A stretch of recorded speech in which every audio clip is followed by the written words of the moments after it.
like a permanent thing? Yep. From playing? Oh, yeah. I never tell you that running in the 300-pound men is going to have 15 seconds. Why am I hearing this? Still losing. Isn't he?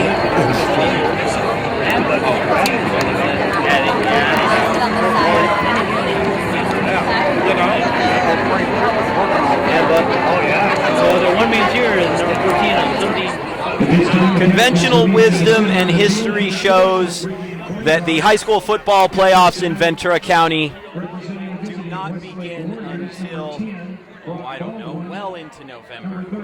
But now that these number of leagues in the region have moved to just 4 teams, every week is a playoff game, and that's what's before us tonight on the VCSPreps Game of the Week presented by the Ventura County Star.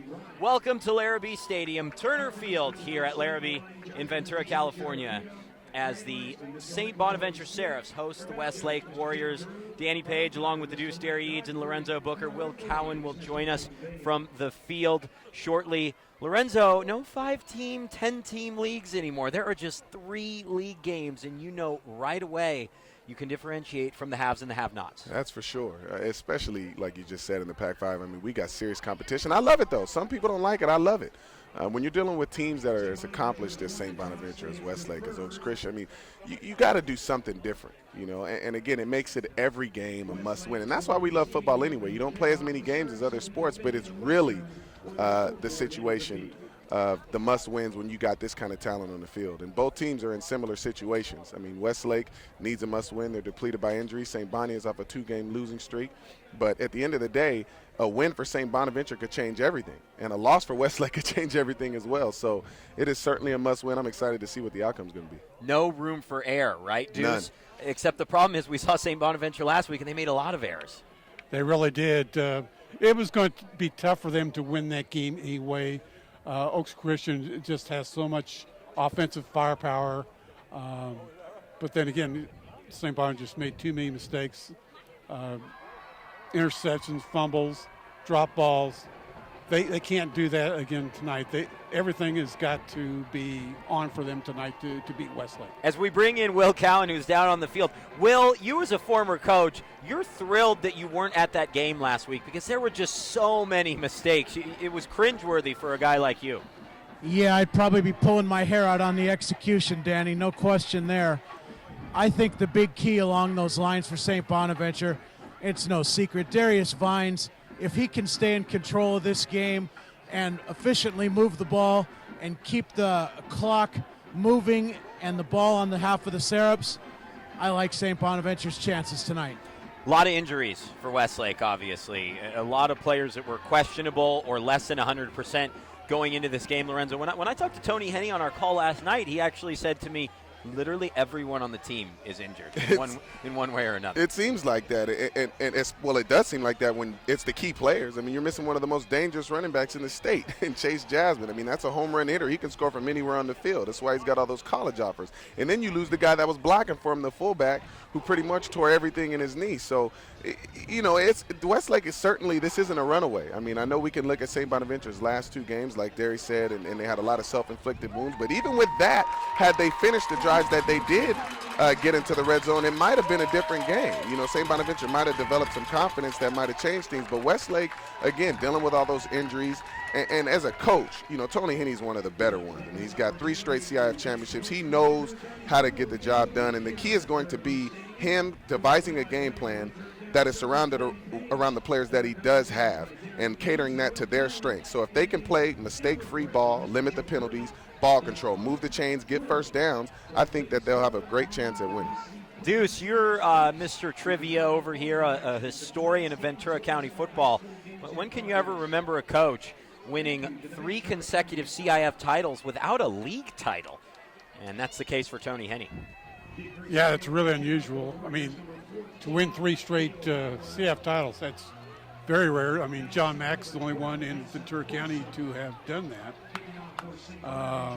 But to win it without league, it just shows you that Tri-Valley League was so good. I mean, every year they were getting 4 or 5 teams into the playoffs.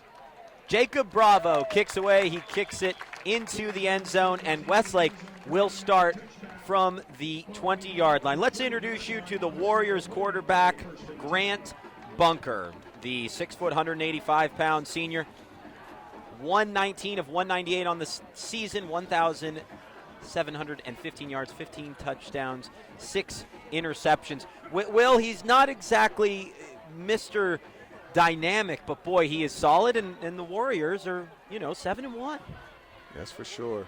I'd like to see them start off with that running game.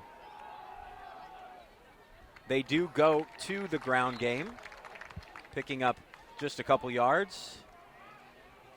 And really, that's okay for what they have. Again, like I said, play to your strengths. Their offense is going to have to help their defense. St. Bonaventure is very talented. They're very explosive, and they can score from anywhere on the field. They've got talent. So the offense is going to have to move the chains. 3 yards is fine. Just keep it going, get first downs.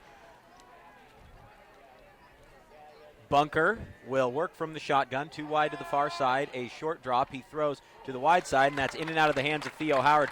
Down on the field, Will, it seems pretty apparent that Chase Jasmine is not going to be involved, at least on this first series.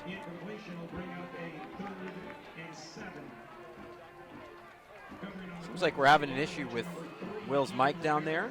Danny, when Westlake has struggled a little bit, has been when their running game has really not gotten things going. I mean, last week they only gained like 23 yards rushing. Wide open is Fox out of the backfield. And when you talk about injuries that pile up, as that brings up fourth down, now we have Will back, I believe. When you talk about injuries that pile up, you have talented corners playing running back, and that's where you get a drop pass like that, Coach. Yeah, they did a great job there. They ran the wheel route out of the backfield. It's just a matter of timing, really. And I'm sure Lorenzo can tell you, when you're a running back, you got to catch 10, 20 of those a week in practice, no? That's for sure. That's for sure. I mean, he was wide open. That's a catch that I know he wants back, and I'm sure the entire Westlake team, with the team depleted by injuries the way they are, they're going to need every chance to make a big play that they can. And that one they let slip away. Scooped up by Moy Pedroza as the Seraphs will take over. Boy, that has to feel good for the St. Bonaventure team to force Westlake into a 3-and-out. Although, remember, the problem, Oaks Christian piled up yards last week, but really on their prominent scoring drives, it was more a case of St. Bonaventure giving them great field position. I'd agree. And then you got to give credit to St. Bonaventure's defense, who really I hadn't seen them play like that all year. And they showed up in the biggest game of the year so far for them. And the defense, being put in a lot of bad situations, really responded well, like you said. Darius Vines completes to Chuck Wick, and Wick gets up to the 50-yard line. Darius Vines, 108 of 189 on the year with 1,674 yards passing, 2-to-1 touchdown to interception ratio, 18-9. Excellent use of the motion there to gain a little leverage out of the backfield. Nice chunky yardage on first down. And that's a lot like a run play. I really want to see St. Bonaventure start fast the way they have. They're going to be fishing for confidence coming off 2 straight losses. So, the faster they can get started and try to put some points on the board, I think you'll see that belief that they're going to need and that confidence that they're going to need to get the job on become more and more evident. But the longer it takes for them to get started and to have self-inflicted wounds like Derek talked about earlier, right now, I think it's going to be harder and harder for them to believe that they can do it. So starting fast like they did on the first play and keeping it going, finishing drives like they did not do last week, is what is going to be the most important thing for them tonight. After the 5-yard procedure penalty, a toss to the left side, it's Wick, and Wick gets beyond midfield. I hate to look at a game that was controlled the way Oaks Christian controlled last week's game and point to one play, but St. Bonaventure driving right down the field on the opening drive, that early fumble, it really just ended the game from there in a lot of ways. It really did, and it wasn't the only time that happened. Again, like we talked about earlier, if they score, even if they get 3 points on those drives, it's a different game. I mean, people don't understand how important confidence is at every level, but especially when you're young, you're malleable, that kind of stuff is going to bother you more than it would an older person. And so I think if they can start fast, again, and finish their drives, get down there and finish, then you'll see that St. Bonaventure team that people are accustomed to seeing over the past year. They're having their way a little bit more in the trenches, certainly, than last week. And boy, Will, you and I were talking before the game in the VCSPreps Periscope pregame. This is a nasty Westlake defense. They're a lot of fun to watch. It is, but up front for St. Bonaventure, number 56, Tyler Cabral Adams. Amazing lead block on that off-tackle power. 6'2", 306-pound junior. Sounds like a Seraph offensive lineman to me. He motored through that hole off the left tackle. But here we go again, as Lorenzo mentioned, self-inflicted wounds, first and second down. Can't have it. Those things demoralize any team, but again, especially a team that's just trying to get something going. To be able to overcome those things for St. Bonaventure is going to be a lot harder right now. They have to find a way to finish drives. And if you don't finish the drive, let's not let it be because of you. Let's not let it be because of a penalty or a turnover. Let it be because it just wasn't your drive, because these are the type of things, again, that show up later as the game goes on, and they won't have the ability to recover if it goes unchecked.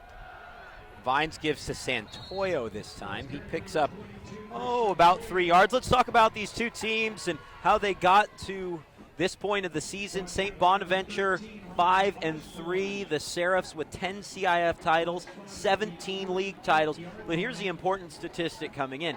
20 straight winning seasons, 20 consecutive seasons of reaching the postseason, and that streak will come to an end more than likely with a defeat tonight.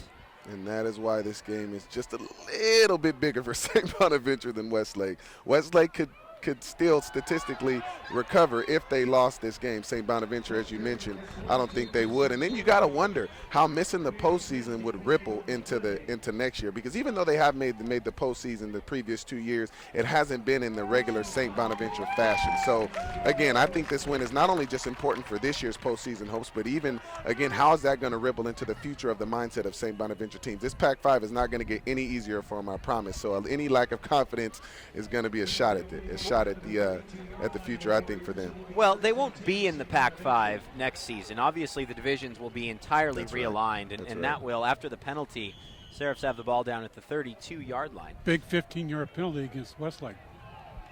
So St. Bonaventure gives them 10 yards on the drive, but Westlake hands back another 15. A little late to set up here. Here's a pitch to the left side, Santoyo, and Santoyo barely gets up to the line of scrimmage, Will. It's a nice job by Westlake's defense, stretching outside and forcing the ball back inside. St. Bonaventure not able to get to the edge with their speed. And again, it just shows you the tenacity of Westlake's defense and the discipline. The defensive ends keep and contain, which is not going to just be a big deal for them in terms of stopping Darius Vines, but again, stopping those running backs from getting to the edge and keeping it inside is going to put St. Bonaventure in situations like this, 2nd and 11, and somewhat of a one-dimensional situation in terms of play calling. That last first down, Westlake essentially 10 in the box, daring Vines to throw the ball. Here's a screen pass, and boy, that's a strong response, isn't it? At least in terms of play calling, Coach. If you're expecting the blitz, call a screen play. Oh, it was a good call. I was a little more concerned on first down with the run right into the teeth of that Warrior defense. I'd have to agree with you, because they've had so much success just running right at them. And so it goes with the old saying, if it ain't broke, don't try to fix it. 3rd and 11 here, likely possibly 2-down territory for Coach Guerra. I would tend to think so. Jacob Bravo has 4 field goals on the year. It's a little jet sweep. Here's Jack Cameron, 23-yard line he reaches. They'll be just short of the first down, 4th and 1. Man, we were calling for him to get on the field last week, weren't we, Jack Cameron? Oh, it's beautiful to see, and that shows adjustments by the coaching staff, man. I really believe that the success of any team is going to depend on how they manage problems. I'll never forget that. My special teams coach taught me that in Miami, and it is the truest situation at any phase of the game, at any level. And getting one of your most dangerous players involved on offense. I mean, we saw him run down Jackson after an 80-yard run last week against Oaks Christian, so it's nice to see them use that speed and get him on the edge. Big 4th down and 1, 3 backs behind Vines. Here's Wick. Nice little cutback, and Wick makes it down to the 21-yard line. It's so nice at the high school level to not only have 2 ball carriers, but a third when you see Cameron carrying there. And you know the Seraphs are really going to try to exert their power in the running game tonight. I got to say, I like seeing them drive down the field methodically, though. I mean, big plays are great for everybody, but when you do it with different plays and different players, it gives you confidence that that you're not a one-trick pony. So this is good for St. Bonaventure. The key is going to be, can they finish? They did this last week and they weren't able to finish, so let's see if they made that adjustment. That was the 10th play of the drive. Helping their defense out too, right? That's going to be difficult as well, I think, for Westlake. I mean, when I went out to Westlake practice before the season started, one of the things I noticed, it's the smallest Westlake roster I've seen in a while. They're dealing with a lot of injuries, and if St. Bonaventure can run the football, control the clock, have these long drives, it's going to be a big advantage as the game advances. Without a doubt. Without a doubt. And again, that's where you come into the discipline of a Tony Henney football team, and none of his teams lacked mental toughness or physical toughness for that matter. So I think they'll respond good despite their depleted rosters in terms of numbers, overall numbers and injuries. But again, in the third and fourth quarter, I think you're right. It will become evident if St. Bonaventure can continue to get these 10, 11, 12-play drives. Boy, it's another 3rd and long. Not a single pass downfield for Darius at this point. Even the bubble pass was essentially a run because it was completed down behind the line of scrimmage. So a completely different game plan coming in, and Darius Vines has got to love that. The ball did move forward, though. I think he'll be credited with a completion on that one. Here's 3rd and 10. Vines with a little bit of time to throw. Steps up in the pocket, and that is incomplete. And now the Seraphs, a little bit of a decision to make, as they will more than likely come out and attempt a field goal. Vines under pressure down there, Will. He was able to get the ball away, Yes. but they'll be kicking. Yes, he was. He was able to step up in the pocket and create a window to almost sidearm, which is a very difficult delivery for an inside breaking pattern. Well, when you look at that drive from a coaching standpoint, as Bravo attempts this field goal from, 39, it is up and good. St. Bonaventure leads 3-0. From a coaching standpoint, are you pleased at that drive? Even though you only came away with a field goal, you took 6 minutes off the clock, and you really showed that you can control this game. Well, from the offensive line's perspective, they have to be happy that they were able to move some of that Warrior front around and create some creases. The scary part of the drive, as Lorenzo mentioned, nothing in the vertical passing game, and that will not take Coach Henney long to stick his 10 guys in the box with man-to-man coverage and roll the dice against Darius. I think you're exactly right, and and it really is a confidence booster for St. Bonaventure, particularly up front, because we saw them pretty much get dominated on both sides of the ball last week, offensively and defensively by Oaks Christian. There was just no push from the offensive line in order to get Darius some more protection in the run game going, and defensively, they got no penetration. The quarterback for Oaks just stood back there all night long, and so we saw 3 and out from the defense the first time. Saw the offensive line pretty much drive the ball up the field with that good push from the line in regards to the running game. So great start for St. Bon. Boy, anytime you get like a 6-7 minute drive, it's like taking a possession away from the other team.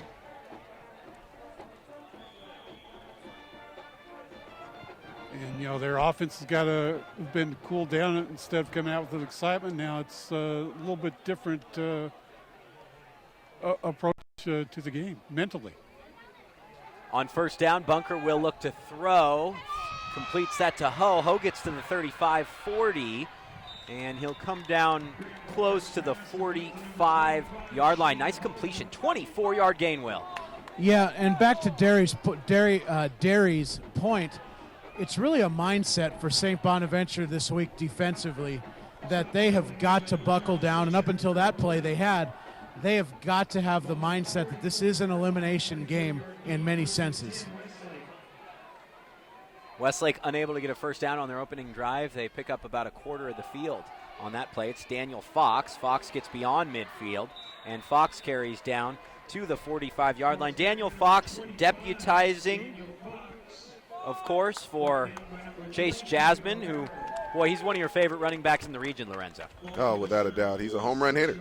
He can take it to the house anywhere on the field. And, again, if he breaks out in the open, nobody is catching him. I know we saw Jack Cameron run down the running back for Oaks last week. Had Chase Jasmine been out here and they've been in the same situation, that would not be the case. That's exactly why the recruiters at the next level love him, because that's something that translates. Speed kills, and Chase Jasmine has that, and it's why it takes away that home run element for Westlake's offense and why they're now getting 5, 6, 7 yards, even though for most teams that's an effective run game. Not for Westlake when you got that kind of guy. Bunker throws into traffic, nearly intercepted. Nice coverage on the play from Eric Corona, the senior outside linebacker. 2nd and 10.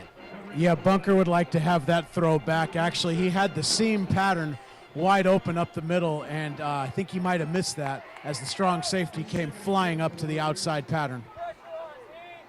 2nd down, 10, trips to the far side. A little bit more swagger from this Seraph defense. Bunker's going to run, and Bunker picks up 8 yards. I tell you what, I didn't see the Grant Bunker keeper on 2nd and 10 necessarily being one of Westlake's bigger plays of this opening drive. Hey, drive. he's had at least one game with over 100 yards rushing. Yeah, Bunker on the season has thrown for 1,715. He ran for, you're right, Deuce, against Newbury Park, 116 yards on 23 carries.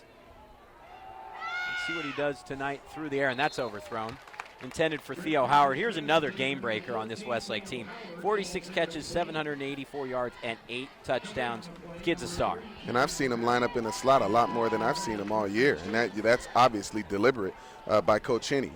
With Chase Jasmine out and a host of other guys, you really are going to need your playmakers to step up, and he felt the need to put him in a lot more situations and make it difficult for the defense to find him. Don't just put him in the same situation all the time. 4th down and 2. Westlake electing to go for it on the 38-yard line. It's a play fake. Bunker has his man. Caught a really well-designed play. I see you shaking your head there, Lorenzo. I love it. I love it. The running game has been working. In 4th and 1, why not play it safe and run the ball? That's exactly what St. Bonaventure coaches thought. Can't fault them for that either. But, again, a great play call by Coach Henney. Play action, roll out, make the easy throw, get the first down. Cameron Trimble, who predominantly plays on the defensive side of the ball. We saw this a lot last year with Reno Dubriel.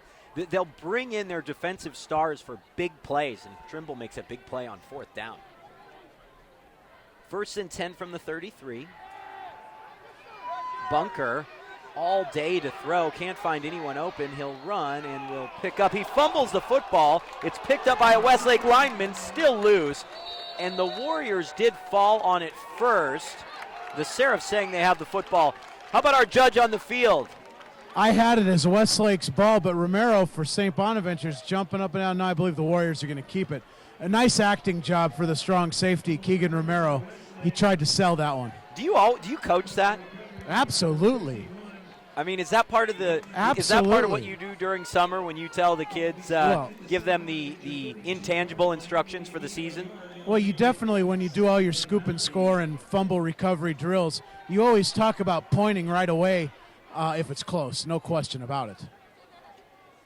The defense always just seems a lot more excited than the offense. That's because they get brownies in practice on Monday if they recover a fumble or interception.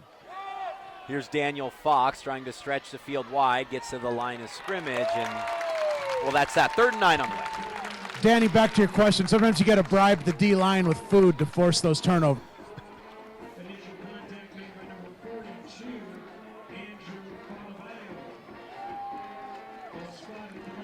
Third down and 9.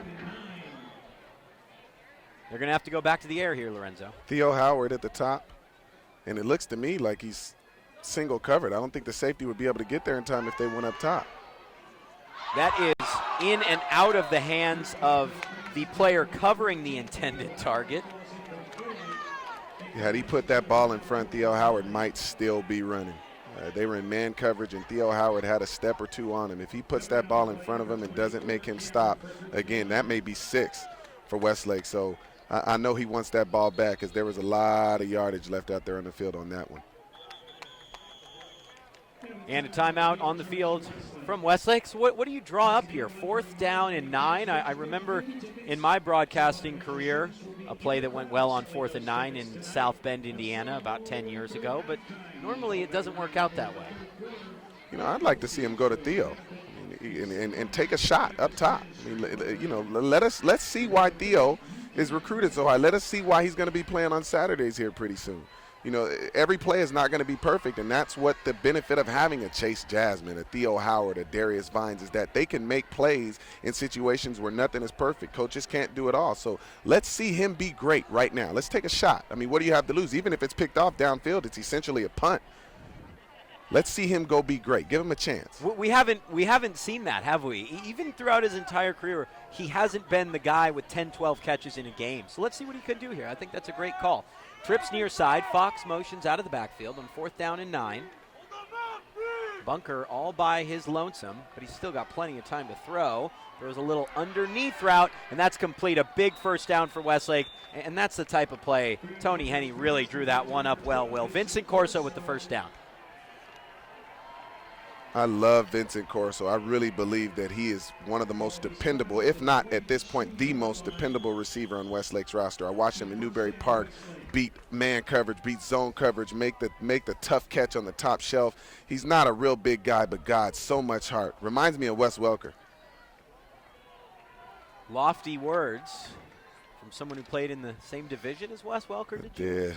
Don't remind me. Hated losing to those guys. Oh, gosh. I hate watching them. Oh, gosh, they're the worst and the best in some ways. But you know what? Sometimes when you look at how the Patriots are an intelligent football team, it reminds me of Tony's teams. Tony's teams are just smart, They make the right plays at the right times. Without a doubt, and Belichick is definitely the best in the business, and I think because he does the most with less. I've never seen a coach win that much in terms of Super Bowls and postseason appearances in general with the type of talent that he has on offense. Henne has an opportunity right now with his roster depleted to really show just how great of a coach he really is in order to get the most out of his players. And you're seeing it right now. They've got a nice drive going. Let's see if they finish. That will bring to a close the first quarter of play as the St. Bonaventure Seraphs lead the Westlake Warriors 3-0 on the VCSPreps Game of the Week, presented by the Ventura County Star. We'll now move to the second quarter. Will, you down there? We're kind of going in and out on you here a little bit, but I want to check in with you, get your thoughts on the opening period. And we've lost him there.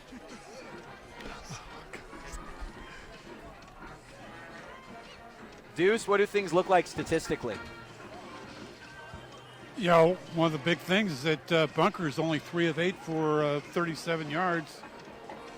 Probably the big thing statistically in this game so far, both teams have gone for it on 4th down. 3 4th down plays already in this game, just the first quarter. I think Westlake is in the same situation as St. Bonnie. Both game plans are going to be, for the most part, the same, and that's being able to sustain drives to help your defense. Yeah, you're right. Well, there's a sense of urgency on both teams. This is a must game for both teams. Howard makes a tough grab there on 3rd down, right on cue, huh? Without a doubt. And you know what? You've been seeing that with defenses against Theo Howard, double teaming him, and a few times last week against Moorpark, triple teaming him. So when he catches the ball over the middle or short passes, he's got to be ready to get hit because usually there's going to be safety help or he's going to be bracketed by an inside linebacker like you just saw there. But tough as nails that kid is for hanging onto the ball and getting that first down. First and goal at the 10. It's been a 70-yard drive so far, throwing for Howard. And that's incomplete. 2nd and goal from the 10. They've kind of done it all on this drive, but Bunker's been the one making plays, and it's 2nd and goal. Without a doubt. I love that. It was one-on-one. Let your guy go and try to be the guy. I'd say do it again. If they're going to leave him out there by himself with one corner, you keep doing it because you got to know at some point Theo's going to make that play. There's a little bit of safety help, though, isn't there? It seems like Keegan Romero's in the neighborhood at least. Oh, no, he's there. But there's been times where – and St. Bonaventure is going to have to do that. They can't just double cover him all night. They've got to be smart about when they do it based off of what they've seen on film in regards to their formations. But I think there's got to be an audible or something in there that when he gets single coverage, you go straight to him. They fake the give to Howard. Bunker runs into the end zone on his own. So if you're not going to give the ball to your best target, why not act like you're going to? and let your quarterback run it in for a Westlake touchdown. The Warriors in front, 6-3. Great play call by Coach Henney. Again, using your guy. If they're going to have 2-3 guys on him, then again, like you said, motion him out, make them think he's going to get the ball, and essentially he becomes a blocker because he took someone else with him. And the quarterback walks right into the end zone. Great play call. 15-play drive. Wow. And how long was the St. Bonaventure drive just before? That was 10 plays. Impressive way to start this game. I love seeing football games with long, sustained drives like this. Without a doubt. It's a sign of a couple quality teams. For sure. And again, everyone loves the explosive plays, the plays over 20 yards and being able to score on one play. But I really believe it tests the team's faith in themselves. It tests the quality of play calling from the coaching staff. And what you saw that on both sides right now. Both teams are needing confidence, needing to believe that they can get the job done given their situations. Again, Westlake is having a lot of guys have to step up that aren't used to having to carry the load. St. Bonaventure, again, coming off 2 straight losses, just want to get that faith back in themselves that they can play at the level that they're used to. And they both have reason to feel good right now. So it's an exciting game right now for people on both sides. We welcome back in Will Cowan. And Will, your thoughts on that drive? Excellent execution from the Westlake offensive line, providing enough time for Bunker to make those throws, and it was just well executed in my opinion. This kick will be returned from the 14-yard line. Short kick from the Warriors. Seraphs take it up to about the 25, and they will begin from there. You got to think they're going to go back to the run. It was easily what was their most efficient avenue toward that field goal in the opening drive. Maybe setting up some play action. And remember, it's different when Darius is play action, especially if it's a rollout, because he can run and he can go 70 on you. And so you give him that run-pass option when Westlake hasn't really been able to stop the run. I think it was a great idea to start off doing that. Again, Darius is going to love it more than anybody here on the backstretch when they really start letting him drop back and throw the ball, and he's actually got time to do it. Motion man for the Seraphs, Noah Gianelli. Here is a give to Santoyo, and Santoyo picks up about 7 yards. Will, why do you think it is that the Seraphs don't really run a lot of option with Darius Vines? He doesn't seem to carry the ball that much in traditional running and option situations. Yeah, they don't put him in the read option, and well, so far tonight he's been under center, handing off in more of a power counter zone scheme. I couldn't tell you why they don't, other than the fact that they probably want him to be alive for the rest of the season, knowing the physicality of their schedule. I have to agree with that. I actually asked myself the same question, and what you just said makes perfect sense. If you lose Darius, you essentially lose everything about your offense. We're not talking about a situation like how Chase Jasmine went down and you plug someone in. You lose Darius Vines if you're St. Bonaventure, and you are in trouble. So I think health would probably be the main reason, especially here in November. He's certainly a smart runner, but completes that. First down and 10 for the Seraphs from the 44-yard line. St. Bonaventure with a 10-play drive, and then the Warriors answer it 15 plays for a score. And now the onus is on St. Bonnie.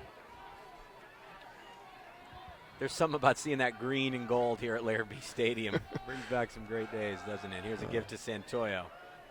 And Santoyo moves it up to the 48-yard line. Coach, you've seen this matchup so many times over the years, St. Bonaventure and Westlake. Obviously, Lorenzo and I both were away at college, and then he was in the pros, and I was working like a normal human. But talk to me about your impressions of this game over the years.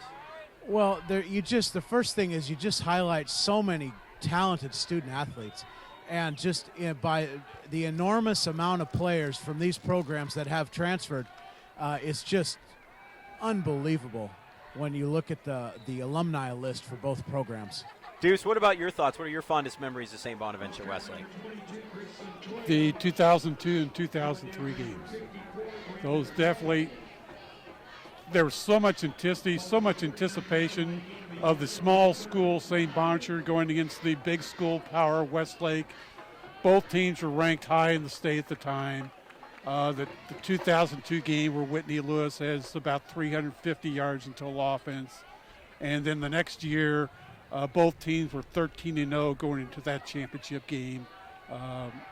it was just tremendous. Vines gets away. Vines inside the 20. What a run from Darius Vines down to the 15-yard line. That's next level stuff right there. Again, you can't teach it. You cannot teach speed. Westlake has done a great job of getting their ends up the field and cutting off the field from Darius Vines, making sure that he stays in the pocket. But with that, you're going to need your 3 techniques, your defensive tackles, to get pressure. They didn't. There was a lane that opened up, and Darius certainly took advantage of that. That's that big play explosiveness that we're used to seeing from number 7 there. And again, I think set up by the run. Here is the run. Santoyo, pitch left side, and he gets about 4 yards. Yeah, and Lorenzo, we've seen it all year covering these games, this bunch formation with a tight end and both receivers in a real tight triangle, all blocking down for that toss. Is that an effective way, in your opinion, as a running back to really get those downhill yards? For sure, but even more so, it's a way to pretty much guarantee that you're going to get to the edge. When you're in a bunch formation, the defensive end pretty much knows that the inside receiver is going to block down. And he doesn't even have to get a great block, just enough to throw him off his track. And then the running back or the runner gets outside, and then there's so much yardage to be had, as you saw earlier. And the moment you said that, our defensive end managed to get outside and he turned that play right back inside. Oh, yeah, the receiver definitely has to have some serious faith in himself to block down on the defensive end, a guy that's usually a good twice his size when he knows it's coming. Brandon Hall, 6'2", 230, not the average block for an inside receiver. Without a doubt. Like I said earlier, you don't have to get too much on him. And the coach kind of knows that going in. But just a piece. Just a piece. Just a piece. That's 10 all you and a need. half tackles for loss on the season. And on third down, the ball is lost by Vines. Vines now rolling back to the right, throws it toward Out of bounds? Does it go out of end bounds? No, they whistled it dead. I think it was an incomplete pass right out of his hands on the It looked like it, but he continued playing even when the ball bounced backward. To me, that's an incomplete pass. Well, he was worried that they might have thought it slipped out of his hands in a fumble. Yep, smart. So play by you him got to to keep continue. on playing until they whistle it gone. Smart by him, because if they hadn't blown the whistle and Westlake picked it up, they might be striking up the band again. Exactly. Yes, and Darius had his eyes downfield. He was ready to cut one loose there had that whistle not blown. Another field goal attempt from Bravo. This one from just 27 yards. This would cut it to a 1-point game. Bravo's kick is low, and it's no good. It swings wide left. Yeah, here it goes again.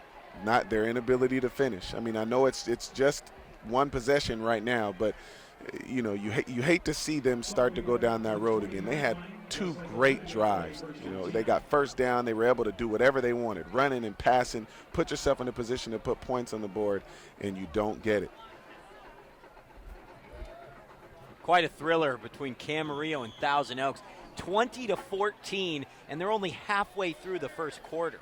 Wow. Thousand Oaks is out in front. They scored 2 quick touchdowns after Camarillo returned a TD for a score. 5:19 to go in the first, and it's 20-14. Wow. Camarillo is explosive as anybody, so you got to know that they're gonna definitely come back. Here is that sweep to Howard, and Howard picks up the first down. Looked like he was going to pick up more. It looked like it. It was a heck of a way for that St. Bonaventure defender to hang on for dear life. But again, you're seeing Coach Henney finding ways to get Theo Howard the ball, not allowing St. Bonaventure to dictate whether or not he gets it by double and triple covering him. So he puts him in motion. Last time you saw him fake it, run it in for a score. This time they give it to him. So great job by Coach Henney making sure your best player gets the rock regardless of what St. Bonaventure is going to do defensively.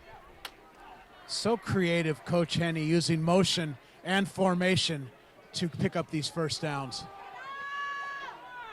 Give to Fox, spins off one tackler, and gets up to about the 35-yard line. 2nd and 6 on the way. That's a nice job by that runner. The cutback seemed to be there twice in a row. Theo was close to making it happen. Had he slipped through that last tackle, you saw the running back there, Fox, almost cut back and get through it. St. Bonaventure, make sure you're not overrunning it.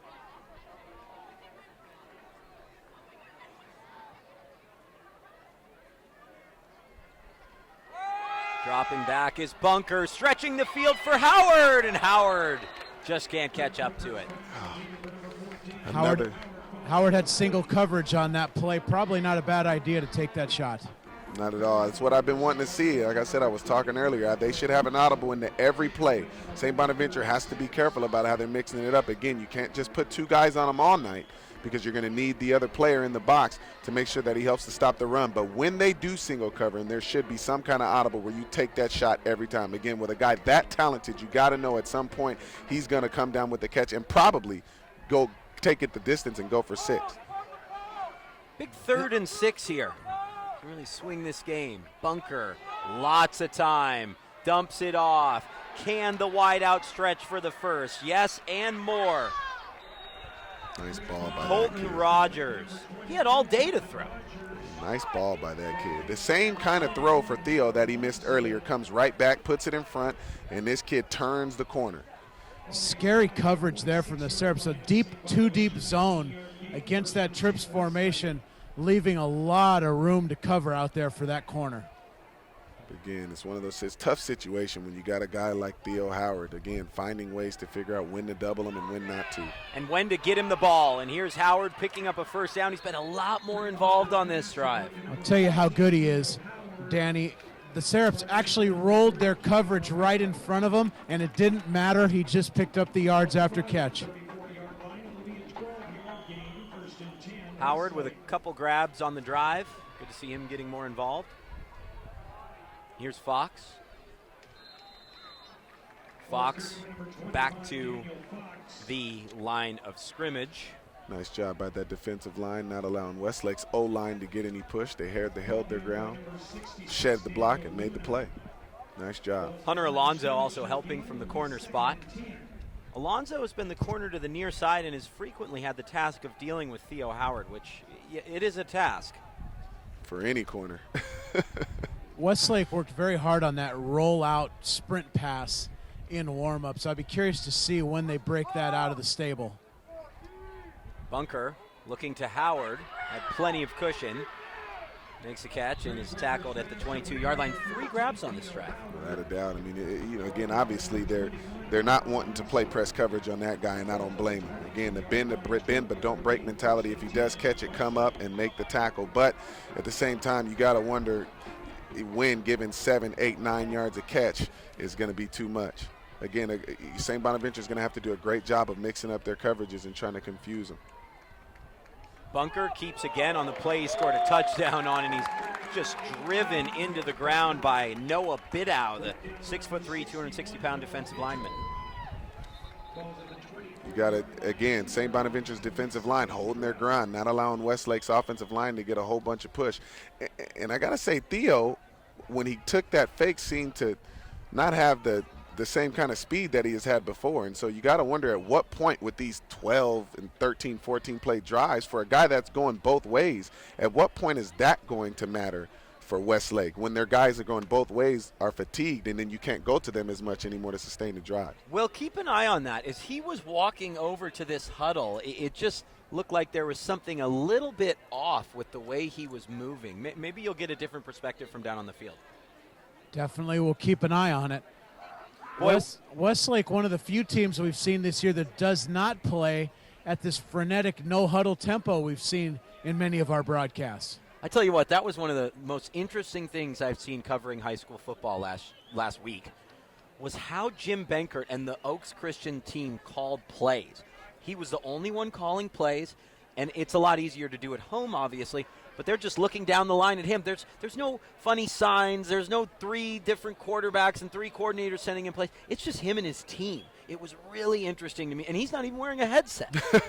I loved it. It's how we did it when I was here. Everyone just turned around and looked at Tim and wanted the play call. I thought it was funnier when teams would look over there and figure they figured out the signals, and so they'd be calling out the plays, and they didn't even know they were dead wrong. And so it was a source of laughter for us at one point or another. But I love it. I love it because everyone's on the same page. No one is getting confused. And it's efficient. It worked. Obviously, it worked for them. I mean, Jim's been doing it a long time, and it's effective. It keeps the pace up.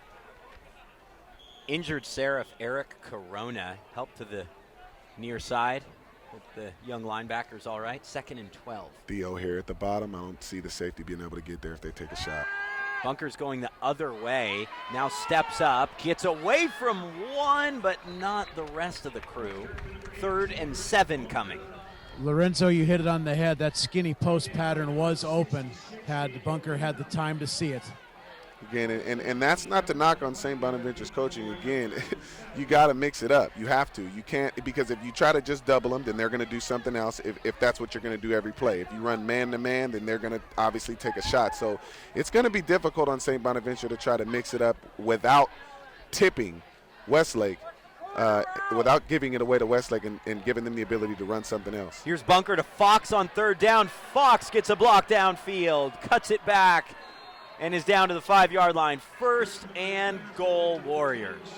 Well, that time St. Bonaventure in a straight man-to-man coverage. Very difficult for the inside linebacker to run with that swing pass out of the backfield. For sure, and it looked like they brought the slot defender, and so it just happened to be the perfect play call for Westlake, because the running back went out of the backfield, and the guy that was supposed to be guarding him looked like he came off of the edge. So, perfect play call for Tony.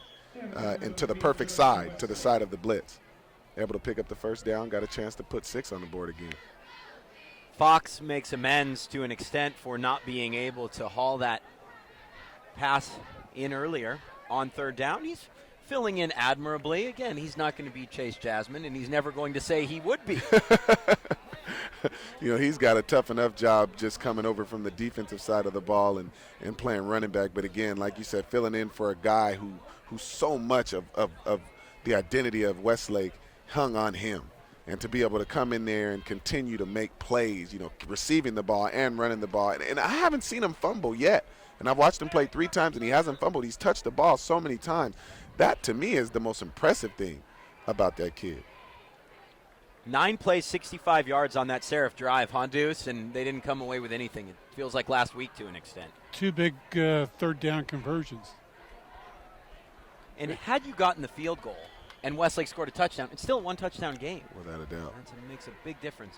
See what the Warriors do here on 1st and goal.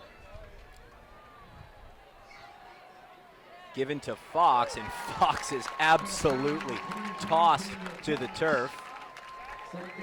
I'm impressed by St. Bonaventure's defense. The last 2 weeks, even though the Oaks game, people might look at the final score and think that St. Bonaventure's defense didn't play. Well, they did. They did. Because they didn't see how many short fields they had to deal with, or how many times the offense might have turned the ball over, and they still came back and gave them an opportunity to put points on the board and get some momentum going. And they're making Westlake earn their yardage. That's what I really wanted to see. Make them earn it. Don't give up big plays, and then maybe they throw you a bone with a turnover. And they're really missing Donovan Roberson, obviously, who was lost in the Hart game. Torn shoulder. 2nd and goal from the 7. Bunker throwing, corner, way overthrown. Turnovers. Adam Guerra, when I talked to him last night, called the Seraphs a turnover machine in the last 2. They didn't really make those kind of mistakes throughout the early part of the season. In the last 2 games, it's what's plagued them. Exactly. And turnovers wins and loses games. It doesn't matter how talented you are on the offensive, defensive side of the ball. If you're giving the ball to the other team, it's going to be very difficult to come out with a win against anybody, especially against teams of the caliber of Camarillo and Oaks Christian. Speaking of Camarillo, they've scored again. They're down 21-20. First quarter still not over. 3rd and goal for Bunker. Looking left. Bunker, what a toss. Touchdown, Westlake. Really found his man Rogers in traffic. A beautiful throw and catch, and the Warriors take a 2-score lead. Well, it looked like that time Danny Westlake took advantage of St. Bonaventure playing a rare zone coverage, and they just caught the safety, Keegan Romero, just a little out of position on that in-breaking pattern. It speaks volumes about the accuracy of the quarterback down there. He's got it. When they're in zone, you got to put it right on him. You saw him miss a few throws early. He missed a deep ball to Theo and missed the end cut to Theo, but the toughness of him to come right back and keep throwing the ball. Second big play Rogers made. He was the recipient of that out route, or not the out route, but the crossing route that he put on him and pushed up for a critical 3rd down conversion, and now the touchdown. Westlake up 14-3. And that's how you have to do it. The unheralded players come in and make plays, and it's 14-3 Westlake. Going to bring you up to speed on a couple scores and also bring you news of next week's VCSPreps Game of the Week. We are setting up for a memorable Channel League Championship. Yup, we'll be live right here at Larrabee Stadium as Ventura takes on Buena in one of the county's great rivalries. Buena's leading San Marcos 7-0. Ventura's up on top of DP 14-0. It definitely appears that that game will be for the Channel League Championship, with both teams already unbeaten in league. Love it. I think Tim Gutierrez has done a great job over at Buena, changing the culture, making them, believe that, listen, stop settling for second best and third best. You guys can come out there and you can make plays, and you can put it back in the old days where Buena pretty much was dominating Ventura. And so I think that's going to be a great game. But again, I love what I saw out of Buena with Tim being there. And this is fourth season. Well, we haven't seen them since, the second game of the year, Deuce? I think Buena Simi Valley was the last time we saw them. Right. And they looked like a team on the brink of a really big season. Well, they've got a 3-year starting quarterback in Martin Majerus. Yeah, that doesn't hurt. And it was just a matter of kind of finding some other parts to surround him, a new running back. They'd lost a veteran running back to graduation, so kind of getting the chemistry together. I think they were starting to find their second and third wide receiver targets as well as they haven't in past years. Wick out of the backfield to the 40. And Chuck Wick is down to the 33-yard line. Now we're starting to see some of the big plays from the Seraphs that were missing last week. So helpful, Danny, when your quarterback also plays basketball and baseball. Phenomenal athlete. He actually made it to his fourth read in that progression and hit it right on the money. Love it. I'm piggybacking right off of that. You saw him go through his entire progression. Like you said, come back to his fourth read, the dump off and the running back. He made a great play and great blocking by the offensive line. He sat back there all day, looked comfortable. He could have sat there for 3 more seconds, it looked like. Quick toss. Now it's Cameron again. Picks up a block downfield and penalty flag down on the field. You saw that one coming a mile away, Lorenzo. Holding self-inflicted wound, but you know what? I love what St. Bonaventure's coaches are doing right now. You get the running game going, and then everything else is following. Darius has protection. He's going through his reads. They're passing the ball. And Jack Cameron, again, one of the best athletes on the team. Jack Cameron, that's his second carry of the game, and it was a big run again. So I keep doing this. Keep doing what you're doing. Just finish. That's all. Just finish. I'm so impressed with Cameron's run on that play. Not the yardage, but the ability to set up blocks, change speeds, and find the little crease that was available. Well, Lorenzo and I had talked about the last game. In the season opener against Chaminade, he rushed 9 times for 113 yards. And we pretty much never saw him again. Yeah, that's it. Here's Deshaun Staples, the first time we've seen him tonight. The 5'9", 160-pound sophomore has emerged as a target at wide receiver. It's not a bad game. You get 5 yards. It's about second and 16 coming up. That wide receiver screen, such a staple over the years at St. Bonaventure, but seems like defenses are a lot more adept to guarding that screen pass than they were a decade or so ago. That's for sure. It's true, isn't it? Adapt or die. Teams still throw it, use it as more of a running play. Here is a running play for Chuck Wick, and Chuck Wick is just hauled down from behind, making the play. Who else? Cameron Trimble, 6'1", 220-pound junior. I still like that play call from St. Bonaventure, not trying to get it all back in one play, not trying to get ahead of yourself. Just, hey, take what they give you and give yourself a chance to convert on third down. Well, 1:31 left in the quarter. St. Bonaventure would really like to pick up a first down here on 2 plays if they can. If nothing more, to not have to try to guard against what Westlake has the ability to take it to the house in 1 or 2 plays. I think you're right. Coming off 2 straight scoring drives, They certainly are going to believe they can. So the question is, do you go for it all on this play? And by it all, I mean 12 yards. Or are you setting up to go for it on 4th down as well? 2 timeouts for St. Bonaventure, 3 for the visiting Warriors. 1 for the visiting Warriors. I think it's 2 plays, Danny. Third and 12 is not. There's not a lot of good calls on a coach's sheet for this down and distance. It's not a popular one. So in my view, this is a two-play scenario. Get about 6 here. Six, Yeah, you're seven. going to see a bunch of crossing patterns, and hopefully one of them pops open for Vines. Empty backfield.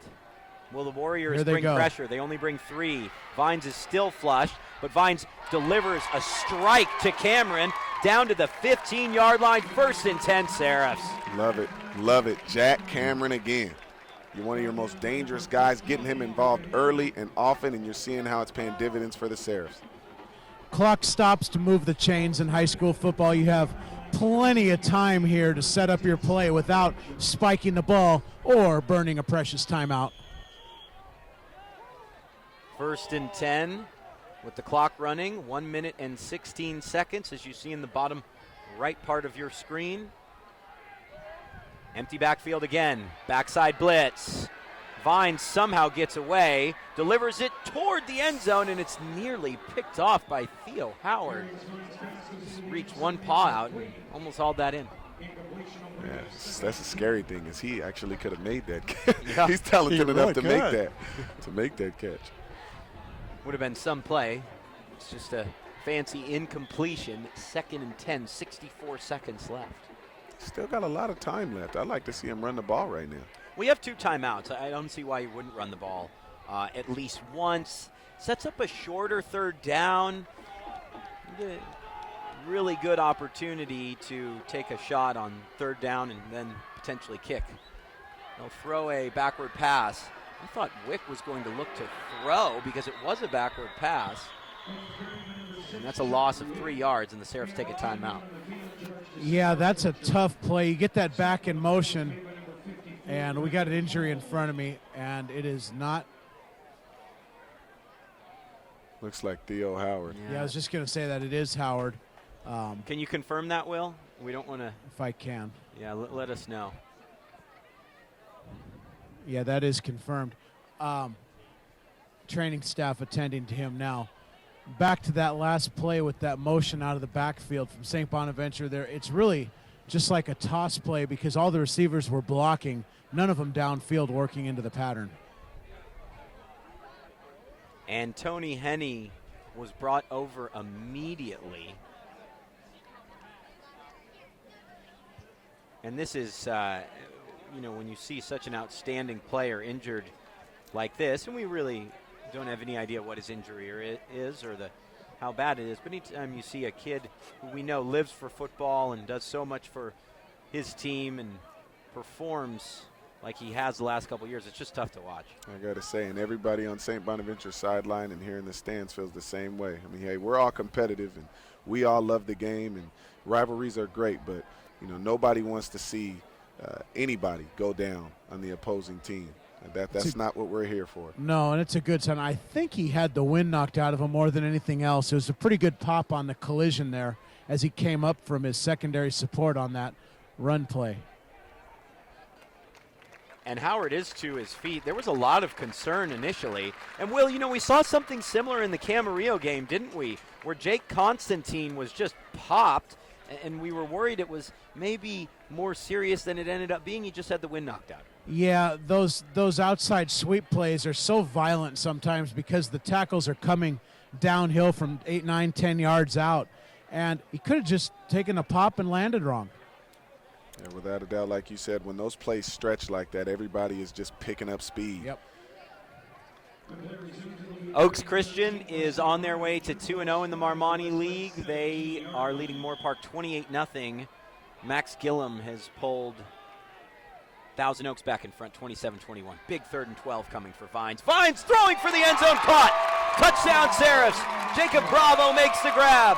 47 ticks to go in the first half, and St. Bonnie's right back in it. Very interesting. Much like what I mentioned, Westlake had been in a pressure package, a lot of man-to-man coverage. They switched to the zone on 3rd and 12, and Vines splits them right down the seam. Well executed.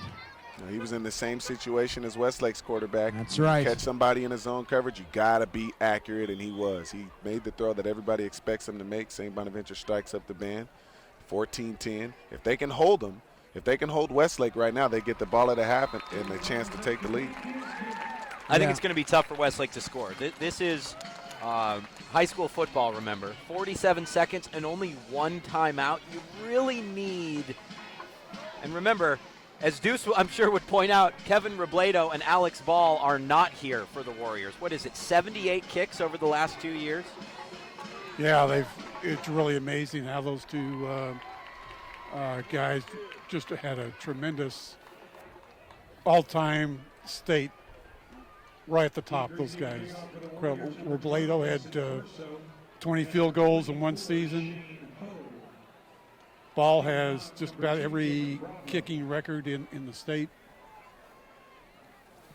Well, and I'm going to have to agree with him. I don't think Westlake is going to be able to score this fast. And it's not that they can't. They can. No, it's not that they can't, but Theo, we don't know if he's going to be back on the field. And even if he was, I'm sure St. Bonaventure is going to double him, given that there's 47 seconds left. And he's really the only guy on Westlake's team that you have to worry about going 60. Anybody else, I think they can make the catch, and St. Bonaventure will be able to make the tackle. I think at best Westlake can drive down the field and possibly get a field goal out of the deal. Theo has his helmet off. He's on the 24-yard line being looked at by the Westlake staff, and it looks like he's being asked to take some deep breaths, sort of, and I think they're checking him for, something similar to what Will insinuated. First down and 10. And really, I just don't feel like a lot of good can happen. If you have a minute and a half and one timeout, different. If you have 47 seconds and 3 timeouts, completely different. But at this level. Well, their 2 drives have been 15 and 12-play drives. Yeah. It's not like it's a 3 or 4-play drive. And they were just guilty of a procedure penalty. So. Yeah, the delay of game doesn't help. Not at all. I think you call a play that could possibly pick up big yardage, and if it does, then obviously that changes your aggression in terms of play calling, but play it safe. Here is Fox, and Fox goes beyond the tackler, who I believe was Darius Vines, wasn't it, that came in and made the play? Yeah, they play. Darius comes in in the dime package and had an instrumental interception earlier in the season. Out of that safety role. Here's Bunker. You were pointing out the wheel route there. It's picked off by the Seraphs. 29 seconds left in the half. 2 timeouts left. And now Darius will look to go back to work after coming in and playing safety. I want to see them be aggressive right now. I know there's Of 29 seconds left. I say go for the jugular. I mean, you really got to try to prove not just to your team but to Westlake as well that, hey, man, we're going to be here all night. You really don't have that much to lose either, especially if you throw the ball downfield, because as long as you make the tackle on the play, let's say it's intercepted or something along those lines, it's going to be tough for Westlake to get anything out of it. Well, and they're not going to try to. They're going to probably run the ball and possibly take a knee and run the clock out. Why not just run what you just did with Bravo right up the middle? They'll dump it off to Wick. Wick gets a block, and Wick gets to the 39. Take the timeout. 21 seconds remaining. I tend to agree with Derry on that last call. Throwing that ball down the seam might be a nice idea right now. And remember, Deuce, it was open last week, too. Bravo was in the end zone. He just couldn't haul it down. Yep. Yeah, St. Bonaventure definitely has the weapons to score right now. They've got Bravo. They've got Staples, who actually he's a good young receiver. I mean, don't sleep on. I know we haven't really seen him, the last couple of weeks, but he's a good young receiver. He's capable of making big plays. And then you got Jack Cameron, my guy. And I saw them double cover him a handful of times earlier. So I think you get all 3 of those guys on the field. And again, like Derry said, try to attack one of the seams and see if something big can happen. And you don't have Mr. Howard out there on defense. Another thing. David Lopez is the near side wide receiver. Then it's Bravo. Then Moy Pedroza. And Deshaun Staples is by himself on the far side for 2nd and 3. 1 timeout left. Let's see if they test the middle of the field again against Westlake. No, they'll hit Wick out of the backfield. And I think you get up and clock the ball. The officials have yet to start the clock. Vines is ready. And he snaps the ball. He spikes the ball. That took 3 seconds, though. So the Seraphs have 1 timeout. You test the middle of the field probably because that's been the weakness so far for Westlake. And then you might even have a little time for one shot to the end zone, or maybe even just set up and kick the field goal. Yeah, the field goal down 4, it's tempting, but I don't think. I'm sure they would if that's the last resort, but it's not necessarily going to be the most helpful play. But it's going to be tough to fit in 3 plays here. The first play, you get into field goal range, you take the timeout.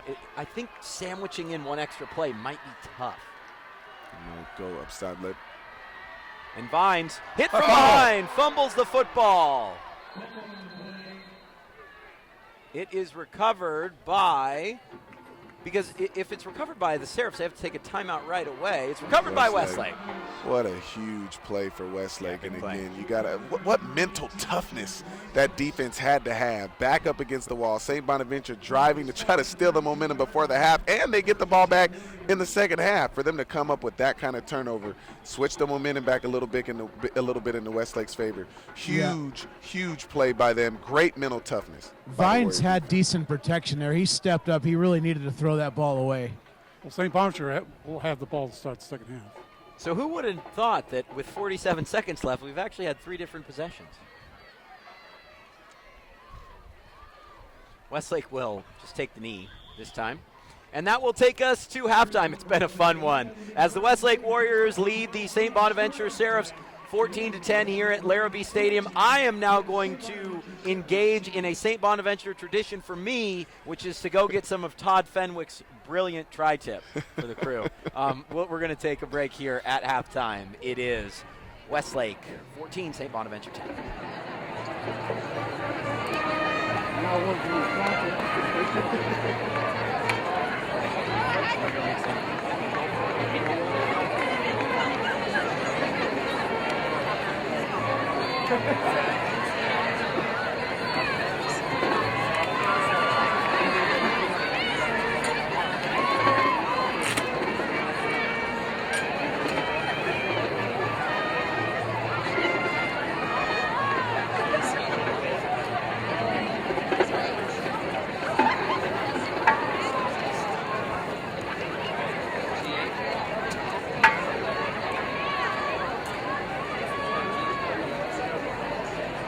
At this time, I'd like to direct your attention to midfield. The St. Bonaventure serve cheerleaders.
Once again, direct your attention down to midfield and your St. Bonaventure dance team.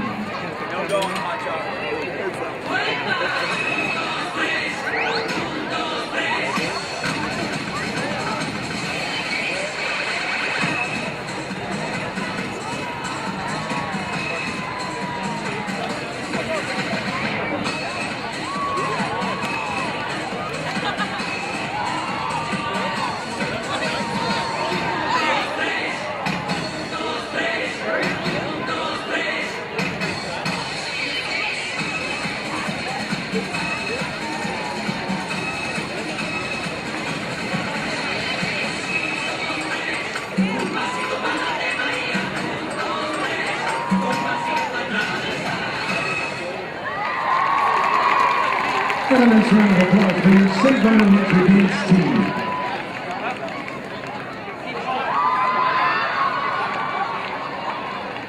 Oftentimes, schools attend summer cheerleading camp, and in this case, Westlake and St. Bonaventure both went to the same summer cheerleading camp. So we're going to do a combination routine.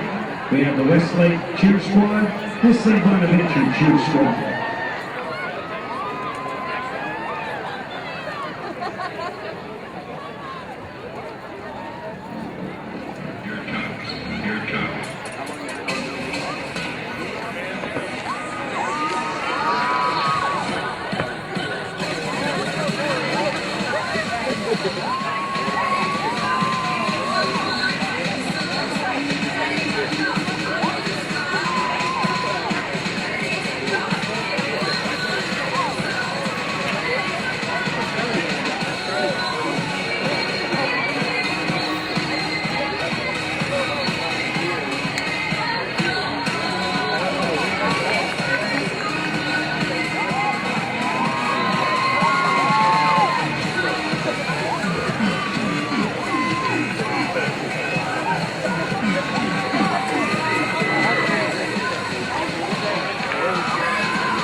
Westlake High School, St. Bonaventure High School cheer squads.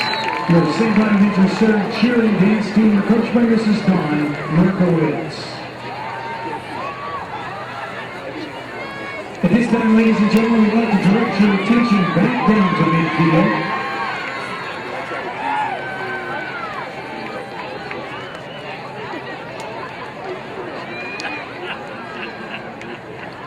It gives us great pleasure tonight to honor the St. Bonaventure served back-to-back defending CIF champion softball team. The Lady Stars finished the year with a record of 22 wins against 7 losses.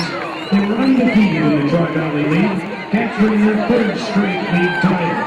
The Lady Stars cruised through the CIF playoffs, outscoring their opponents by a margin of 31-1 and posting 4 shutout victories. The Stars were led by Coach Bill Therian and his assistant coaches Andy Gibson, Kasha Clemens, Brenda Drew, and Ryan Lafette. The members of the team: sophomore Emily Ochiltree, sophomore Clarissa Lafette, sophomore third baseman Serena Cabral, junior Tegan Costa, junior first baseman Angelina Flores, senior outfielder Taylor Lovio. Two-time ring winners on this year's squad were junior left fielder Kayla Garcia, junior second baseman Jessica Gomez, junior right fielder Taylor Frater, senior outfielder Amanda Ray, senior catcher Adriana Clemens, senior shortstop Celeste Ekman. In class of 2015 alumni member center fielder Julianne Abelo, pitcher first baseman Cece Flynn, and the 2015 CIF State Player of the Year, pitcher Cielo Mesa. Let's have a great round of applause for the defending CIF softball champions.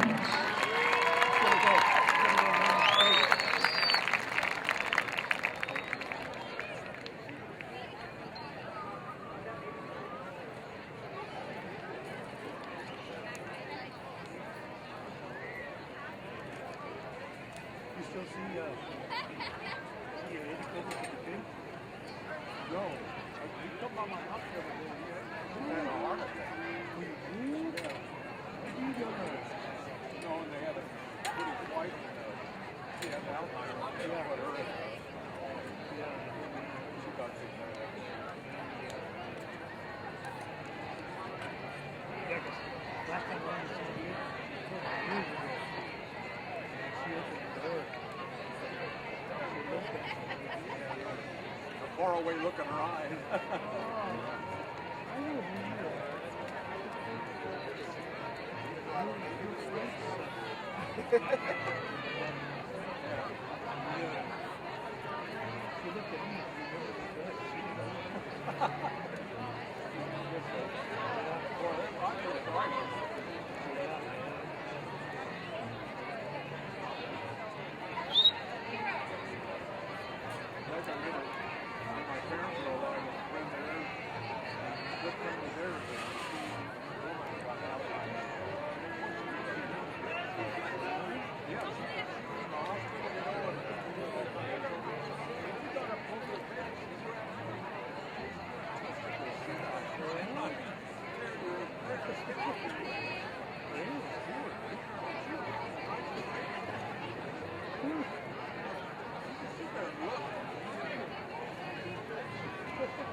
Welcome back to Turner Field at Larrabee Stadium, named for the great Eric Turner. I don't know who Larrabee was, but he's probably a good guy. He was a track athlete. He was like an Olympian, Of gold course. medalist. Of course you know. Tokyo, No surprise. 1964. We're actually going to be back here at Larrabee Stadium. Ventura's Did you up. go to Ventura High? I did, but that's You like know Mike I Larrabee? read the history book. Stalwart by the Golden Sands. I got that going. Ventura, by the way, is leading Dos Pueblos 35-7.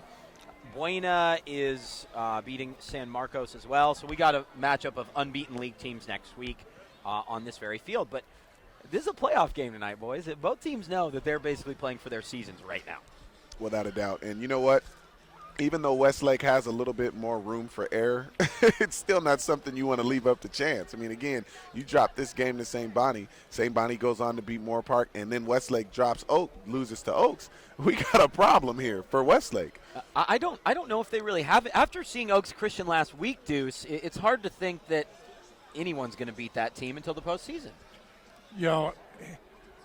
Westlake had trouble with Moore Park last week, and I think Oaks Christian's up, 35-0 on Moore Park? Yeah, that's exactly it. It's 35-0 at halftime. I mean, they're with their skilled players and what they can do up front, they're just in a different atmosphere in some ways.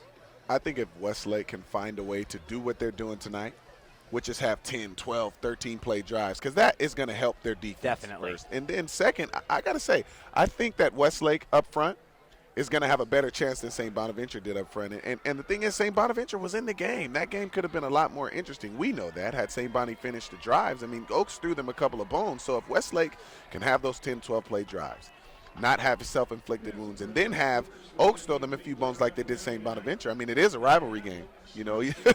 Would they have a shot, you think? I just don't see on the field for Westlake multiple players that can handle Pittman and Jackson, and then obviously Matt Corral, who Bill Riddell said last week was the best sophomore quarterback he's ever seen. I mean, even back to your great teams, you didn't have that three-headed monster, right? It was you and Whitney, And now you add in a kid who's going to go to any school he wants to in Division I, and I just think they're going to be incredibly difficult to beat until maybe they'll even win a Pac-5 playoff game. Yeah, it's possible.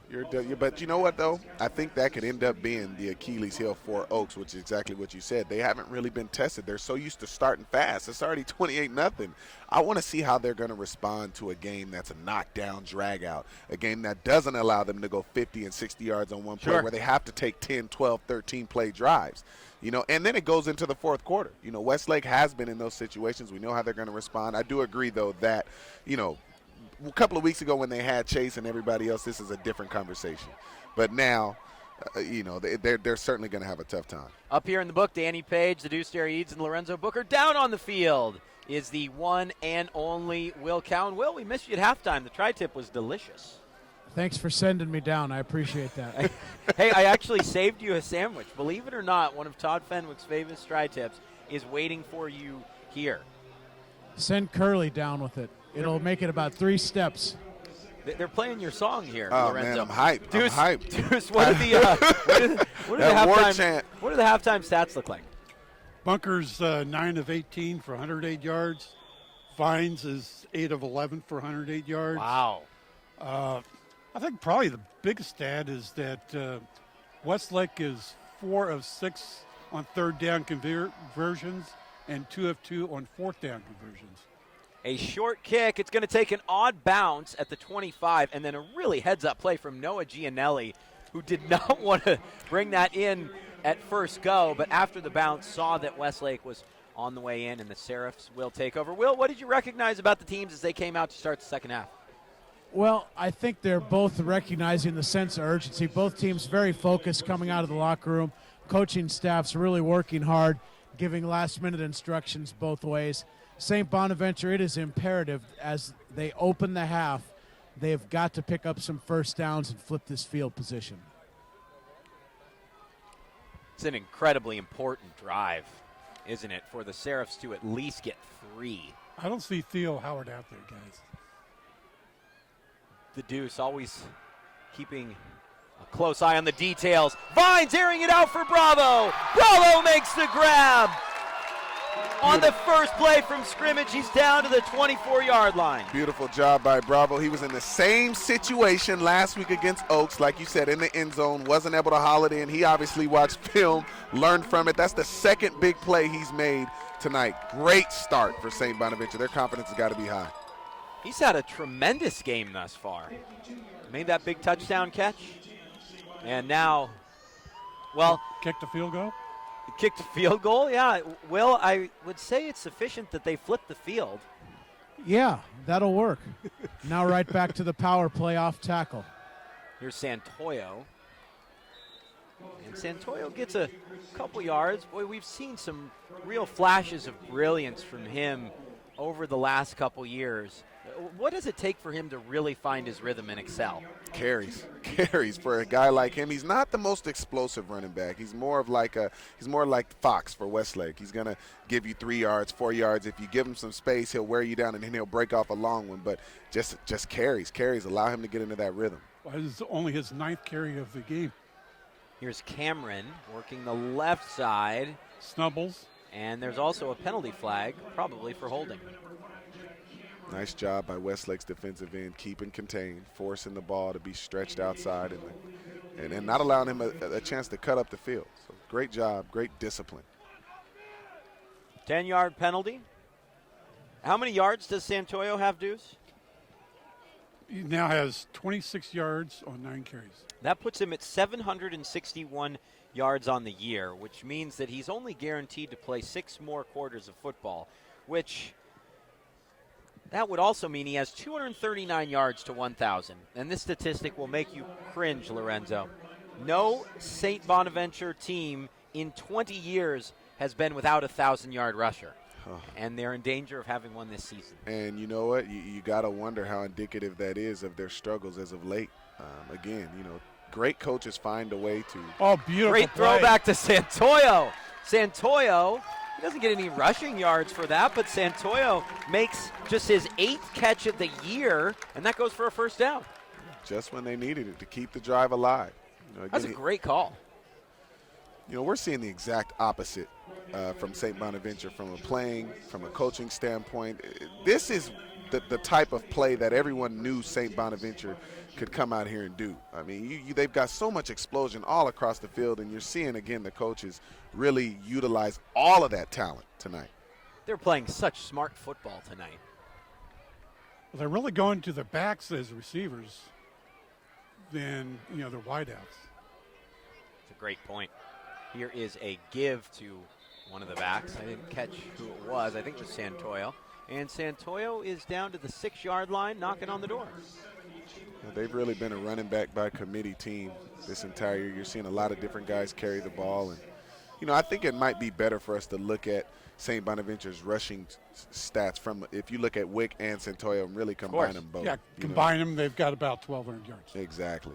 And the other thing is they've always usually had one guy that you could lean on. They had Marcus Chambers and and then Zach, you have Daryl Lee Scott, brothers, Zach Green, Matt, Wick, Michael and Matt his brother, Lee. his brother Wick at Wyoming. So and they haven't had that with Santoyo and Wick, so they're using them together. And actually, their combined yardage total is nearly 1,500. So, again, in some ways, and not to mention Darius has also run for, 400-plus yards on the year. So it's not like, they're averaging 258 yards a game, but there isn't that Zach Green. There isn't that Marcus Chambers. There isn't that, what was your name again? There isn't that Lorenzo Booker that's taking that's carrying for 1,000 yards. Yeah, and I think there's something to be said for that. And again, what you just said too, Darius Vines. We've never had a quarterback like that in the history of St. Bonaventure that's been able to run like that. He's a talented kid. We're all fans of him as neutrals. Running to the right is Vines. Going to have to make a tough throw. He does to Gianelli. Caught. Touchdown, Serifs. Difficult enough to see the open man, even more so to hit him. And St. Bonnie takes the lead. Got to be impressed by Gianelli's ability to find that window and stay in bounds. Excellent execution in the bootleg pass. Piggybacking off of that, again, great heads-up play by Gianelli, like you said, knowing knowing enough about his presence to stop, find a window. Darius putting it on him and being accurate. And here's a kid who was playing basketball. He wasn't even playing football. So for him to come out here and play like this in this type of game, you got to love it. You got to love it. 6'3", 220 pounds. The sophomore Gianelli. Yeah, I think so frequently on those type of broken plays, the receivers continue to run with the quarterback, and not enough players recognize, wait, the coverage is going to move if I just stay here. And that's what Gianelli did. He was just kind of hanging out in the back of the end zone waiting for the football and made a brilliant grab. Exactly. That's it. And you work on it. It's called scramble drill. If they're out in the middle of the field, the guys who are behind the safeties come up and the short guys go deep. And then again, in the end zone here in the red zone, then, if you're running to the right, again, stop, find a place, sit down, set up, and you got the idea that's exactly what he wanted to do. He wasn't worried. He was able to keep his foot in bounds, and all he was worried about was making the catch, and that's exactly what he did. Bravo. Let's see how he does on kickoffs. Puts that. I think he's 3 for 3 putting it into the end zone. Plenty of leg for the touchback.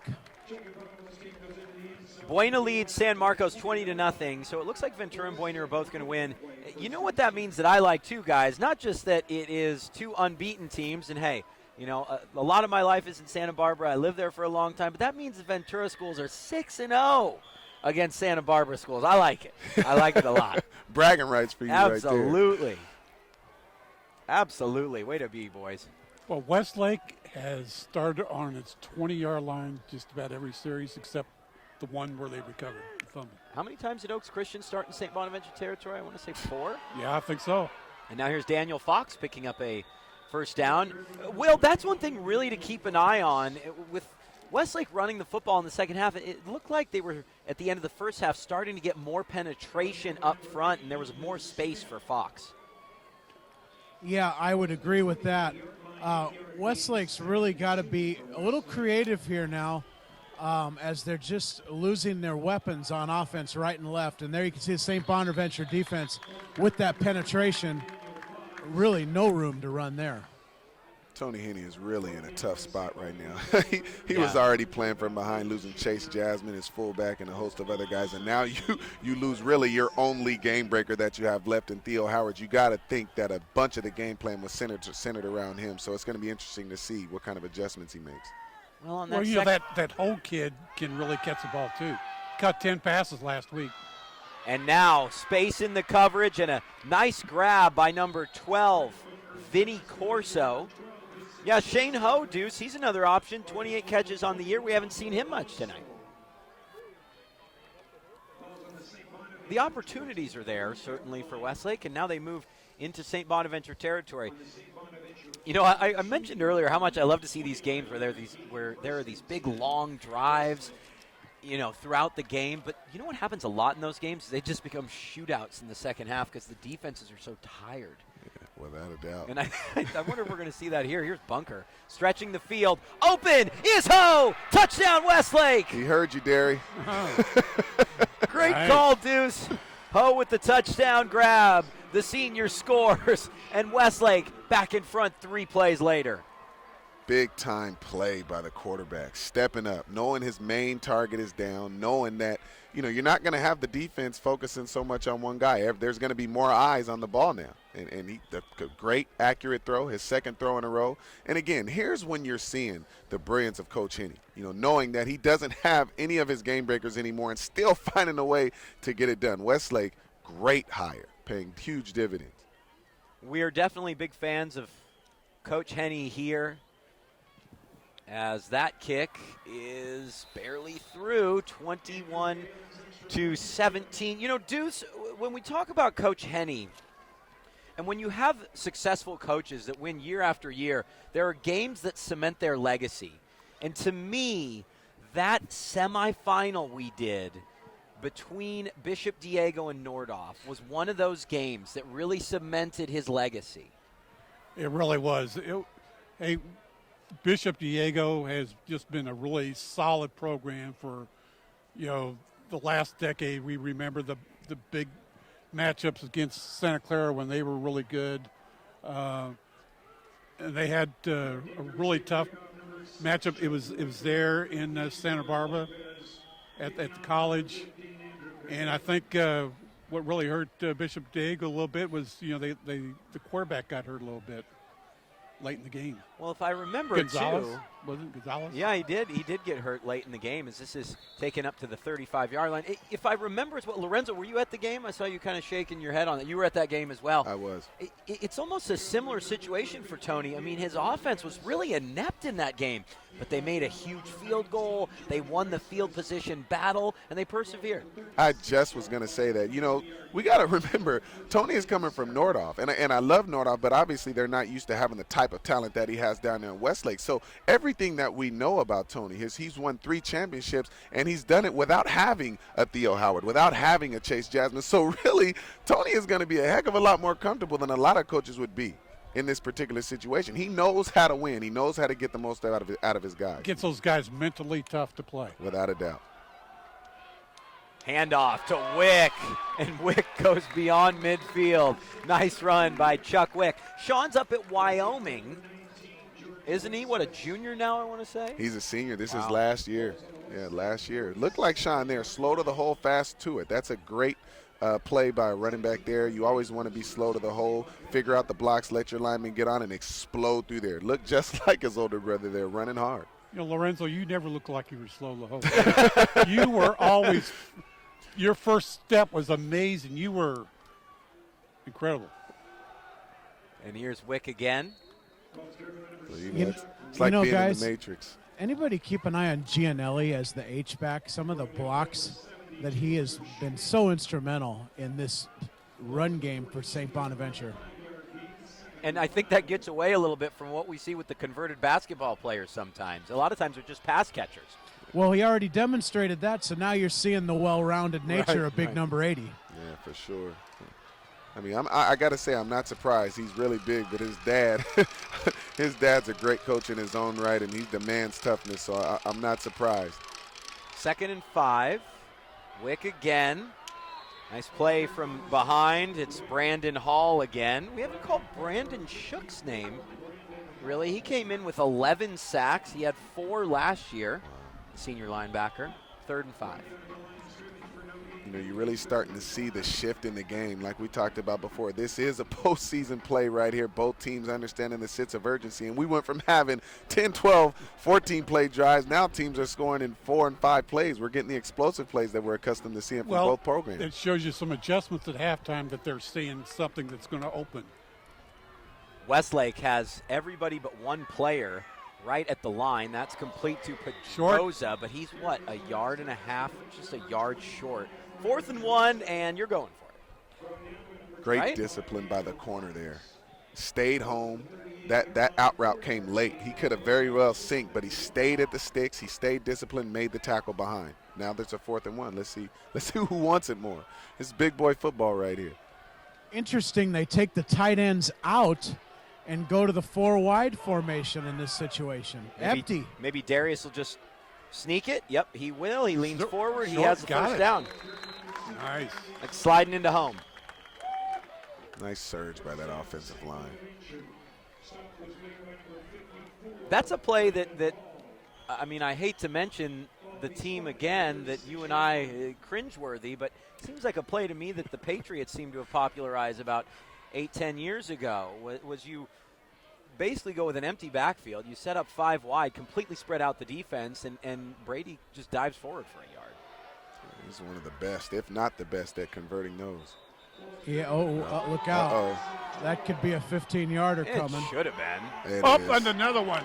I'm not sure. Oh, that is a bad play by the St. Bonaventure guys. I can assure you he'll be met by Tony Henney the minute he gets there. Yeah, but I wonder if that... Both players. It's going to be offsetting. There likely will be a holding penalty as well, but I'm not sure the flag was thrown against the Westlake player. I think this may just be 2 penalties against St. Bonaventure. Well, the second one for sure was against St. Bonaventure. The first one was against the Westlake. So they'll offset regardless. Yeah, the 2 unsportsmanlike conducts will be offset. But to me, it looked like there was a holding call at first. Was the first one, right? Yeah, let's see. Let's have a look here. This is where the ref needs a microphone. Holding against the Seraphs. Dead ball, personal foul against Westlake. 2 dead ball fouls? No, just 1. And it's a dead ball personal foul, so let's see how this is enforced.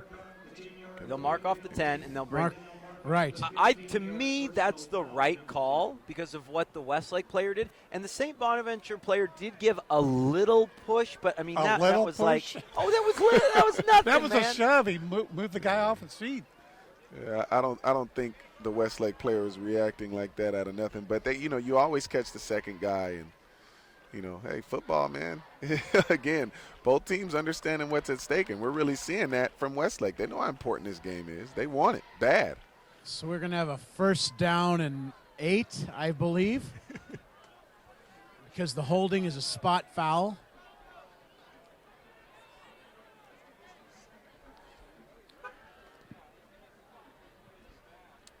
We're setting up for a pair of league title showdowns next week as Pacifica leads Rio Mesa 10-0. It's just one of those nights where I'd like to be in 2 places at once.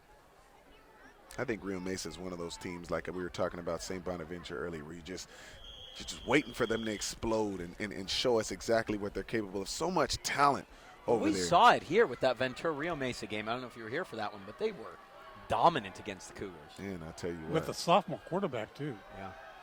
Here's Santoyo. And Santoyo gets 5 yards.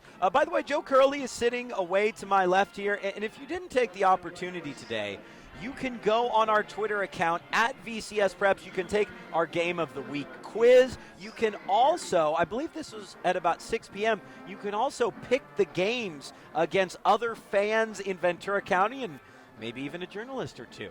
I think we had about 700 votes on a couple of those predictions. Here's Santoyo. You can tell Westlake really does want to rely on the big play. St. Bonaventure wants to slow it down a little bit and control this game more. Help their defense out. Westlake showed their explosive capability even without their star players. So, again, you want the offense to help the defense in terms of rest, but not only that, you want to limit the possessions for Westlake because, they can strike at any point. But I still think a good deal for St. Bonaventure to be able to show that, again, they're not a one-trick pony. They can get the hard yards and do the 12 and 13-play drives as well. Here we go again, 3rd down and 2. Gianelli, the motion man, maneuvers into the backfield. It's a give to Santoyo.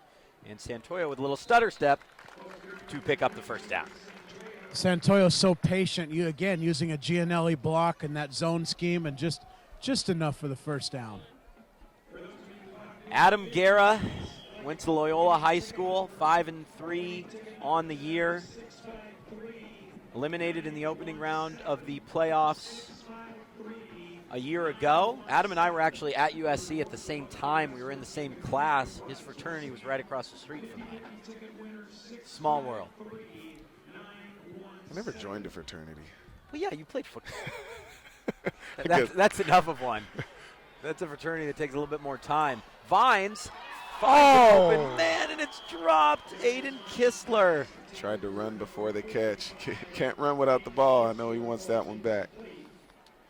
2nd and 10. Kistler had 7 catches on the year coming in, and that statistic is still the case. Darius had completed 8 straight passes until then. Well, I mentioned the Twitter, the VCSPreps Twitter account, and obviously one thing that we're not up to speed on is a post from an hour ago that said the Rio Mesa football team, most of the team got food poisoning Thursday from the team dinner. And that's perhaps one reason why they're struggling against the Tritons. This one's complete. As good play. Pedroza Great gets about 4 yards. He's showing some toughness to get away there. Great second effort right there. I mean, the corner was in good position. He was outside in. He just, didn't wrap up. 3rd and 7. Let's see what Adam Guerra and company dial up here. This is huge for Westlake. If they can get a stop and force St. Bonaventure into a field goal, I mean, they haven't been the best team kicking field goals. So I think they've got a good shot at, having St. Bonaventure walk away with no points. Vines under center again. Play action, looking to throw to his left. Gets away. Now steps up, picks up a block. Probably could have lost the football there, and he comes Boy, up he short really of the first handled down. that loose. And he had Staples open in the middle of the field. I was more paying attention to how wide open he was. I wasn't sure if the pressure was in his face and it didn't give him the opportunity to throw the ball. But had he been able to let that one go, Staples might have walked in the end zone. Serifs are going for it on 4th down and 4. I think you'd like to see him kick, but at the same time, Bravo's having a good game as a pass catcher. He missed a kick from similar distance. You don't want to pile on the pressure if he's not ready for it. And that's exactly what I was just saying. Westlake is in a good position. If you can, put them in the position they're in now, you could have them walk away with no points. Here's Vines, completes it, 1st down, Serifs. Mark Zielsdorf with his 12th grab on the year. 5 of those catches came in one game. It's the first time we've called the juniors number, but a big grab from Zielsdorf. Warriors with the 5-man pressure on that play. And St. Bonaventure's been so effective with those hot inside crossing routes to handle that pressure. That's the second 4th down successful play they've run this drive. Very similar in nature, Deuce. Minute 30. Here is a give. Santoyo strings it wide right, takes on his opposite number in terms of the running back position, Daniel Fox, and takes it down inside the 10-yard line. Deuce, how many plays on this drive? This is the 13th play. It's been quite a drive. 3 drives ate up the entire quarter. If St. Bonaventure can walk away with points, this would be huge for momentum. And then the onus is back on the defense, but a renewed sense of optimism, I would think, if the Serifs are able to put 6+1 on the board. High snap to give to Wick. Wick works his way down to about the 3. Yeah, that's going to be Be about short. a yard short, Gets to the 4. He needed to reach the 3. 3rd and 1. I love his desire. God, he runs like every play is the last. Only good things can happen when you're playing like that. And that's not something you usually see from a sophomore. Not at all. And we're seeing perhaps the emergence of the next great Serif running back. I think you might. His brother was great, and he ran just like that, violent, every play. So it's in the blood. Apparently. 2 blockers in front of Wick. Let's see if Vines gives it to him. Yes, and he does pick up the 1st down. I think he did. Does. Yep, he did.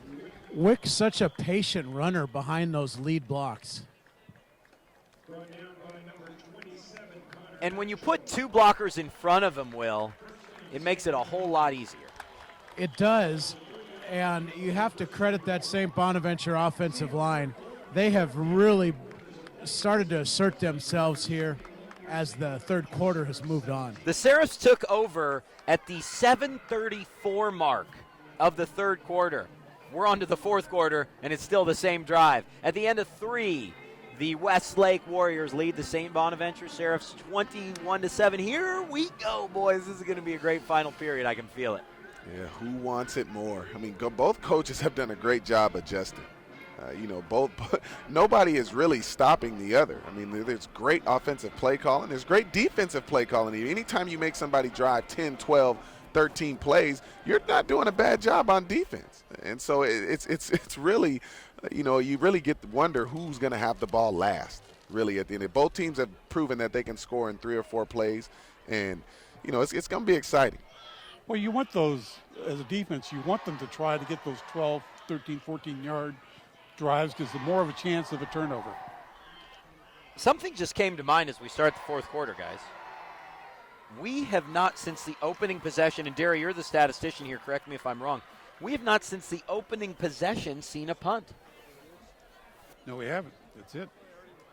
We saw a missed field goal, obviously, but other than that, 2 turnovers to end the half, but other than that, we haven't seen a punt since the opening drive. Still in that power I formation with 2 backs. Possible play action pass after this shift. Keep your eye on Gianelli. First play of the 4th quarter. 1st and goal.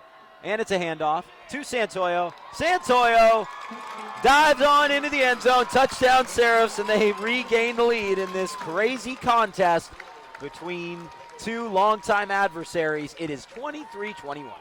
Love it. Old school football right there. Line up, 2 tight ends, 3 running backs, and just pound it. That's attitude football right there. It sends a statement to St. Bonaventure sideline, and it sends a statement to Westlake. All we're missing is the grass and the dirt, huh? That's it. In the old Larrabee, you would have got it. Yeah, yep.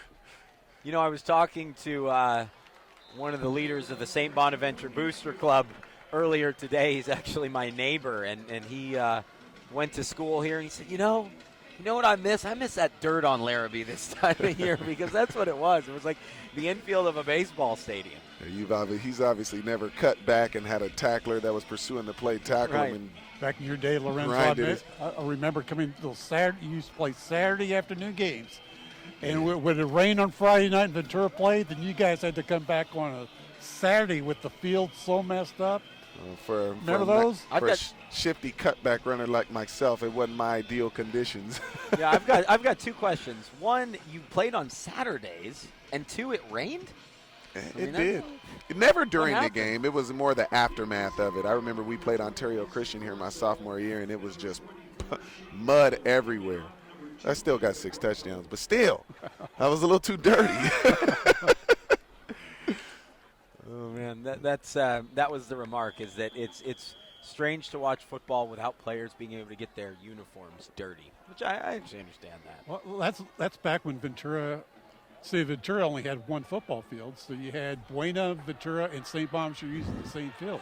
Those are different times. Here's a return for Vincent Corso up to the 26-yard line. I might have gotten a little ahead of myself there. But Don't forget, Derry, in those days, the college also played here. There That's were right. some weekends Saturday night. where there would be a Thursday night St. Bonaventure, and then you'd have Friday, or you'd have a Thursday night Buena, Friday Ventura, and a doubleheader Saturday. Yep. wow, different times, huh? Yep. Just the One field in one town. grass field here. Now there's 3 separate venues. You have to love Buena's Stadium, although a reminder, our game of the week will be here next week, Ventura versus Buena, as both teams will, barring any remarkable comebacks from the Santa Barbara schools, go in unbeaten. Here's a pass to Trimble out of the backfield. Stiff-armed one player and is tackled hard at the 41-yard line. Will, we've talked about it a couple times. That's actually, when I was playing for you here at Ventura High, it's a play exactly like that, how I broke my leg, where the tackler was on top of me, and then I was driven back in the chest by the other tackler, and it just snapped against the ground. By the way, that was my first and only carry ever. I was not actually an active player. That was during fall camp. Oh, Never stop your feet. Here is Oh, a fumble! A nice carry from Fox, and it appears to be recovered by the Seraphs. And it is! A huge play from St. Bonaventure. I couldn't tell who ripped that loose, but the Seraphs take over at the 42, and I think they're thrilled to do so because, again, it looked like Westlake was going to be able to move the ball at will. He's usually so sure-handed, and I'd spoken about that earlier. And a very uncharacteristic of a fumble from him. And even though he's not used to carrying the ball, he's carried the ball a lot. In the time that he's been asked to fill in for Chase Jasmine, he's carried the ball a lot, and we've never seen this happen. The worst time for it to rear its ugly head. Let's see if St. Bonaventure can make something happen off of this turnover. They have a chance to really take momentum right now. If they can put together a drive like the last drive, Oh. lasted over 7.5 minutes, they clearly will go back to the run. Here's some room for Wick. And Wick rolls his way to midfield. He picks up 9 yards. Big time run, attitude run. The offensive line moved. The offensive line of scrimmage moved 2 yards before Wick even got touched. That's attitude by the offensive line. Obviously, Wick finished the run. They're sending a clear-cut message right now to everyone in the stadium. That's exactly what they're trying to do is end this game. You have to worry about the depth of that Westlake defense at this point. Unquestionably, Will. Tremendous point. And they've been on the field for a long time. And they're coming pretty hard with 5-man pressures, and which puts a lot of strain in that coverage. Here's Wick again. Wick will pick up the first down. So, Derry, if I do the math here, the Seraph drive lasted about 7 minutes and 37 seconds.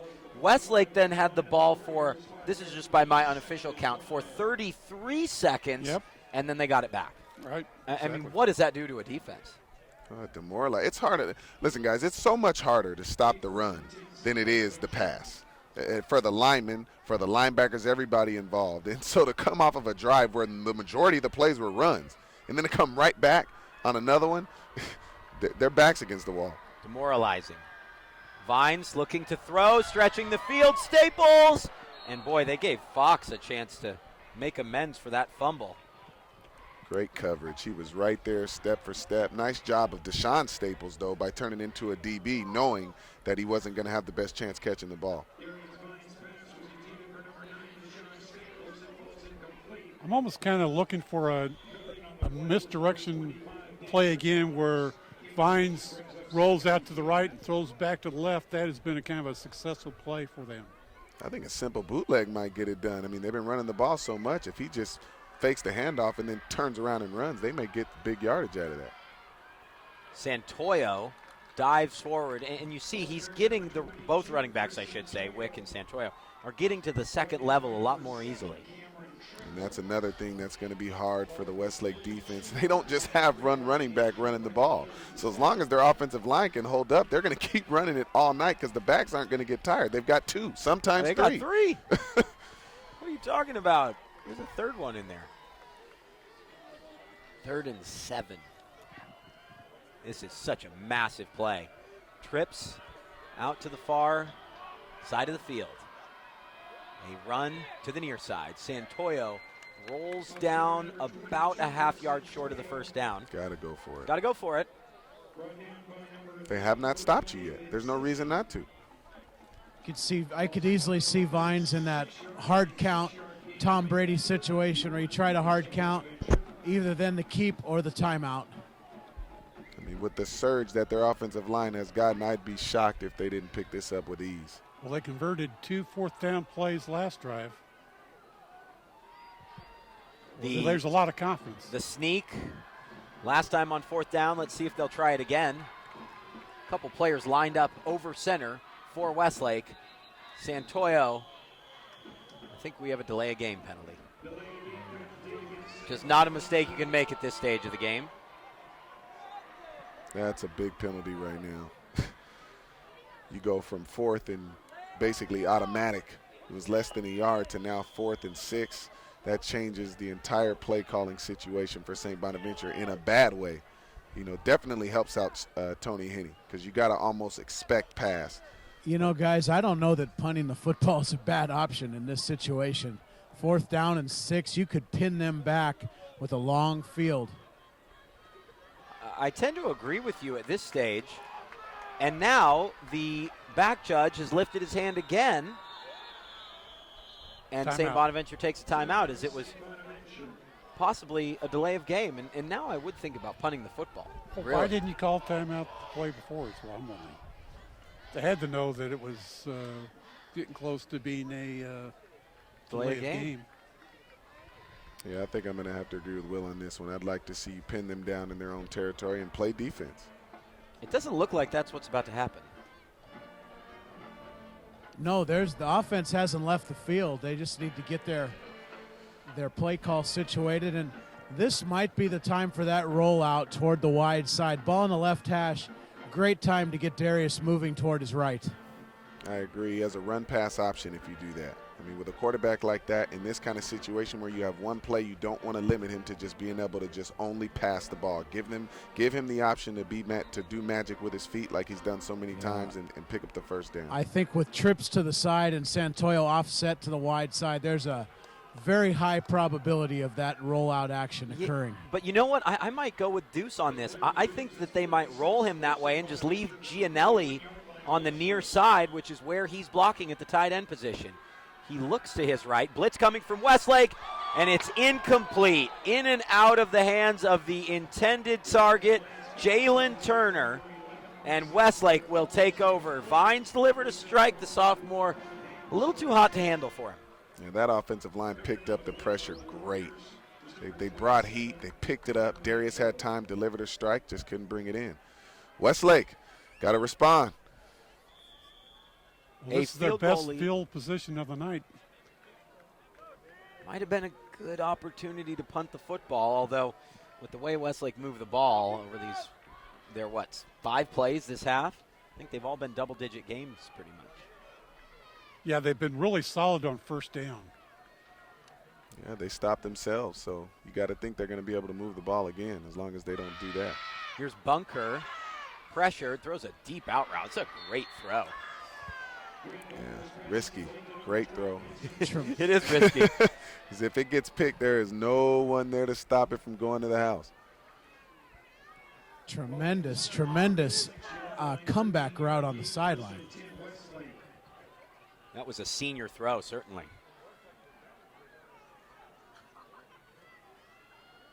Too wide to the near side. Theo Howard, we surmise, out for the night. Complete to Trimble. He's seen a little bit more time on the offensive side of the football. It's about a 4-yard gain, not bad.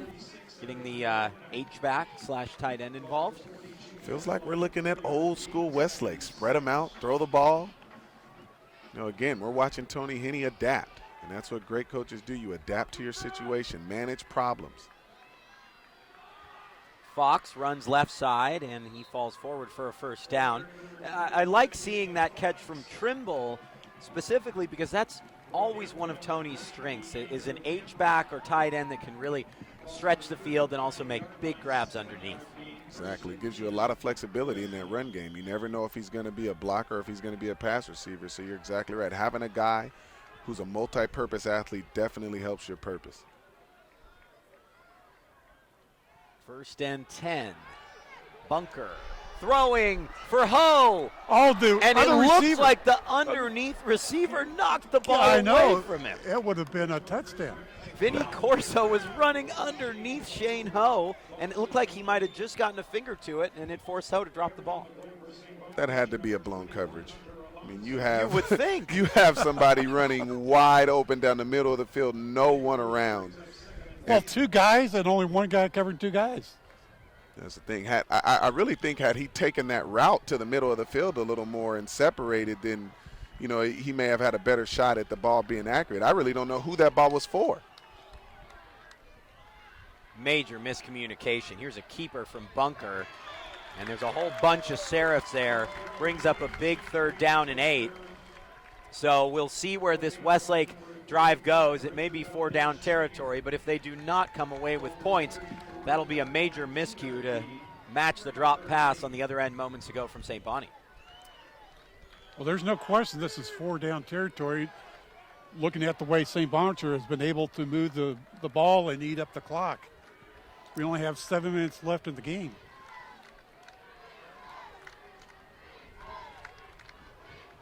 Vines in at free safety. It's a good idea, I think, after that last miscommunication. Bunker tucks it and runs. He only runs for about 3 yards. Nearing the halfway point of this quarter. The other game of the week, we'll call it, is headed to the 4th quarter, and it's all tied up. 35-35, T.O. and Camarillo. Quite a game. Yeah, after what Oaks did to him, I was a little worried about it, whether or not T.O. was the real deal. But clearly they're trying to prove a point here, playing against a team like Camarillo, having to be this tight this late in the game. Max Gillum on 4th and 15 ran for 29 yards, and then they hit a 2-point conversion. 4th and 5 here. Trips to the far side. Bunker blitzed. He'll step up. He'll throw. Incomplete. Really nice pressure up front and nice coverage downfield as well. Exactly right. Just how you drew it up. You know, they made the quarterback get rid of the ball earlier than he wanted to, and the DBs were in position to make the play. Great job, St. Bonaventure defense. Now the key is going to be if that offense can run the ball like they were before and not give Westlake an opportunity again with a lot of time on the clock. Well, that was the 7th 4th down play of the game. Again, it's a playoff game. It really is. I mean, they're both it just shows leaving you it all how much out it there. means. And 5 of those 7, I want to say, were converted, weren't they? Yes, they were. The first 5, in fact. Here's a run from Wick. Wick to the other side of midfield. Wick down inside the 30. He's hauled down out of bounds. The clock will stop. But it's a big first down for the Seraphs as they move into Warrior territory. Big-time run by a big-time running back right now when they needed it the most. Again, running back by committee. You get the sense that Wick is more the explosive guy. He's the guy that can break it out for 50 or 60, and Santoyo pounds it out in between the tackles. Huge play when they needed it the most by a sophomore in this game right now. That's great for St. Bonnie. Big props to Kistler recovering from the drop in the last possession with a huge lead block on that power play. Can tell the wind kicking up a bit here. Here's Santoyo, a little spin. Santoyo picks up a couple yards. You know, Danny, it's the first night all year it actually feels like fall or autumn down on the field. Not even that Camarillo Calabasas game, Will. No, that was we were pretty toasty down there, Danny. I think that might have just been the area. I mean, it was absolutely packed to the brim. There were about 150 people on the sideline. And where we were, it seemed a little chilly that night. That was quite an atmosphere. One of our best games of the season, certainly. Phenomenal. I do not miss the cold. Watch out for the post. Right? Watch out for a post pattern over the middle. Vines hands off to Santoyo. Well, it was over the middle. I don't know if it was a post pattern. Going back to the youth of this team, and listen, St. Bonaventure year after year has just reloaded and reloaded and reloaded, and that's just not always going to be the case. They lost a ton last year. The aggregation of players they've lost over the last few years. And now you look at the sophomores coming in, Wick, Gianelli, and how he's performed, Staples. The nucleus is there. Exactly right. And don't forget, they're missing, to me, which one of the most dangerous players in the state, Liddell Atkins. He would have only been a junior right now. What are we looking at if they have him still? Here is Santoyo on third. Short, got short. Yeah, it was 3rd and 2, and he picked up a yard, 4th and 1. Boy, this is a big decision. You got to go for it. There is no decision. You go for it. Go for it. Especially with that wind kicking up a little bit. Yep, again, they're I don't think you kick a field goal if you're them unless it's an absolute chip shot. Huge 4th down, forthcoming. 2 blockers in front of Santoyo on 4th and 1. Vines got it, I think. Will carry. And that's going to be close. Westlake thinks they stopped Maybe him. close. Vines thinks he got it. Tony Henney charges down the line and is standing at the down to gain, and we're going to measure. It looks to me like they're about a half yard short. This is going to be a measurement that could define a season for both teams. I think you're exactly right. It's not as if Westlake can't just go down and score. 3 minutes and 40 seconds is an eternity for the Westlake Warrior team. Chain gang, a little slow getting out there.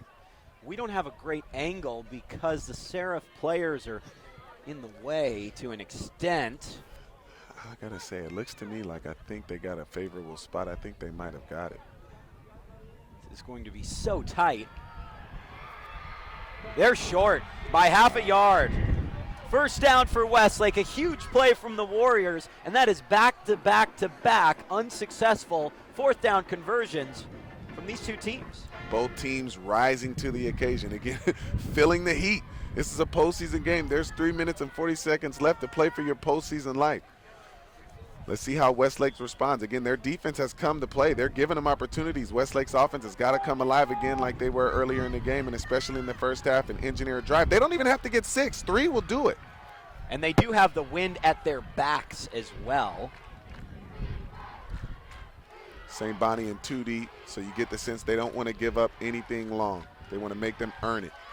Bunker completes that pass. Yeah, it was caught. Nice grab from Colton Rogers. You don't want to be too soft in that 2 deep zone, giving up those seams at 9 and 10 yards a pop.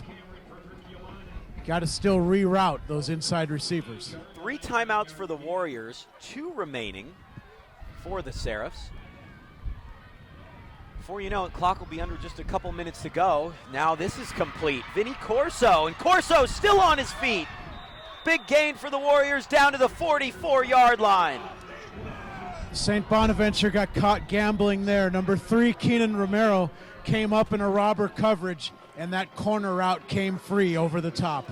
That's the guy I was looking for, Mr. Reliable. Again, you got to know when the ball touches his hands, it's most likely going to be a catch. Here's a handoff to Fox. Fox following his blockers. Inside the 30. Penalty flag down, and I think it will be a holding call downfield. So we'll have a situation where there's a 1st and 8 or something like that, as we had in a very similar spot of the field earlier. Love that call by Coach Henney, making sure he still mixes in the run just when they least expect it.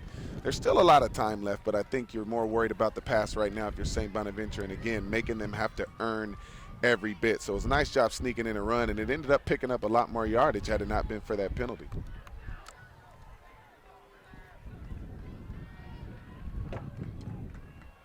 It's about 1st down and 9, so really it's a negated play in a lot of ways. 4-man rush for the Seraphs. Inside of 3 minutes now. Bunker fakes the draw, has Ho. Ho makes the grab. 2nd touchdown of the 2nd half. 27-24 Westlake. No safety help over the top. No problem for Ho.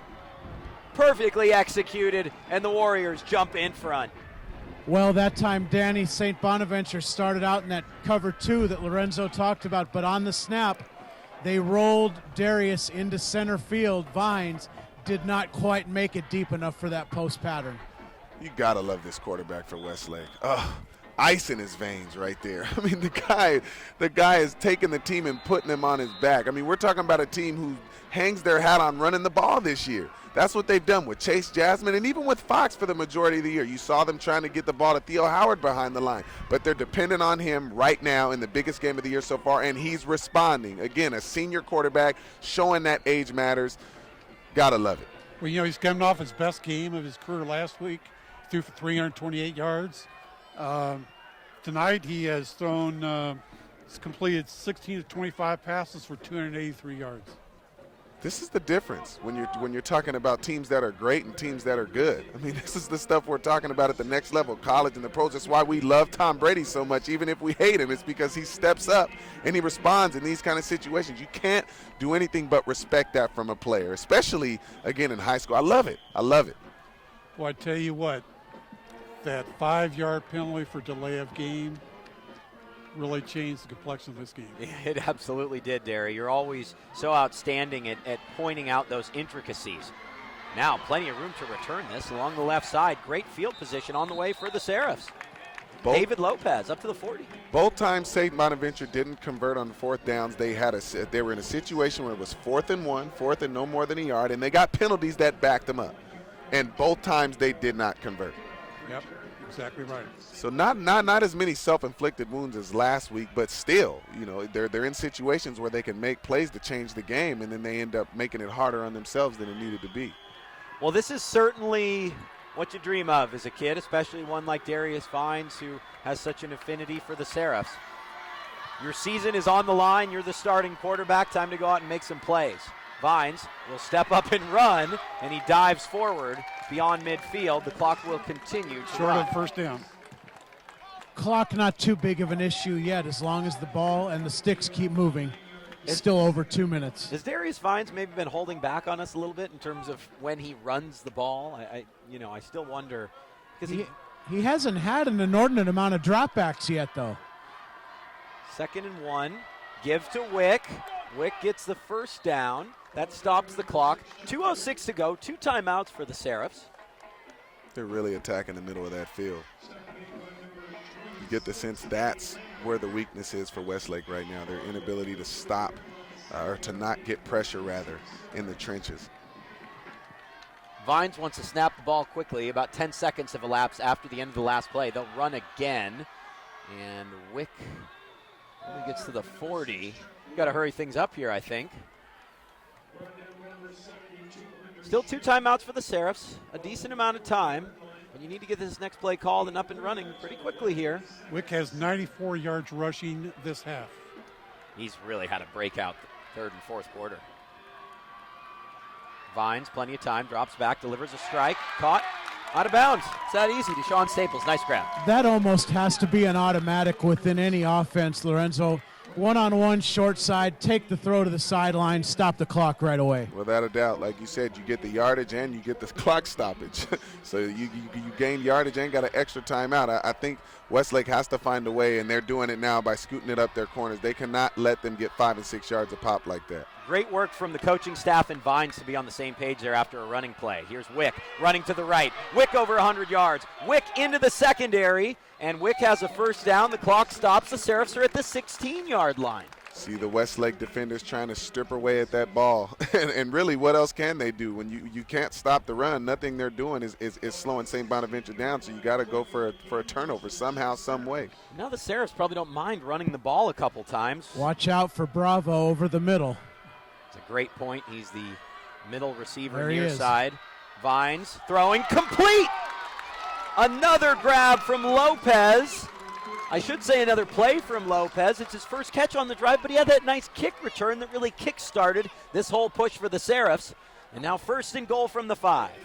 The arm angle from Vines, tremendous to get that ball off against the pressure. You're exactly right. The worst throw you can make as a quarterback is a late out route, and that ball was exactly where it was supposed to be when it was supposed to be there. Great throw by Darius. Excellent execution. Trips coming into your living room for the Seraphs. 1st and goal from the 5. Vines drops back, has to get rid of it, and he throws it out of the back of the end zone. A smart play. Very smart play. That's the pressure Westlake has been looking for all night. What a time for it to show up right there and force Darius to make a smart play and throw the ball away. Westlake still's got a shot. Time not a factor now. 3 plays left, over a minute. St. Bonaventure into the double tight formation here. Keep your eye on big number 80, Gianelli, in the play action pass. But the more you run the ball, the more you force Westlake to use timeouts if they were to get the ball back. Here's a shift from the Seraphs. 2nd and goal from the 5. Tony Henney runs on the field and calls a timeout. Yeah, Henney saw it. They had St. Bonaventure had a stretch play set up there coming right off the left side. Westlake's defense did not shift. Would have been a quick 6 points. Tony looked kind of explosive coming off that I sideline. think he was right now. checking into whoever was the defensive captain. You didn't call the right play. Yeah. That shift, the Bonaventure shift, had the Warriors a little off guard. It's the most he's going to run all season. Well, I think he understands the deal right now. This drive is pretty much going to define the outcome of the game. He knows he's most likely not going to have a whole bunch of time if St. Bonaventure does score a touchdown to go back and score one himself. So you really got to pour everything you've got into trying to get a stop right here, right now. You guys are talking about, it was a running play on 1st down and then finding Gianelli. Just run the football, man. Run the ball a couple times. Am I the only one that feels that way? Maybe I'm a little still bitter about what happened in the Super Bowl. I haven't gotten over it. I agree, man. It's you ran the ball all night. Let's not get cute. Just do what got you here. I mean, if you're in a situation on 3rd down, well, then at that point you can still run the ball again. But put yourself where they kind of have to wonder if it's going to be a play action or not. But run the ball. Santoyo in the game. Kistler in front of him. On 2nd and goal, it's Santoyo, and Santoyo, there you go, picks up a nice 3 yards. 3rd and goal from the 2. I'm really surprised Westlake is not using right on cue. Westlake uses their 2nd timeout. At this point, Coach Henney trying to conserve as much time possible in case they need a score. You got to run the ball again here. Why not? I think we go back to what you were just talking about in Seattle in the Super Bowl. They have not stopped you really all night.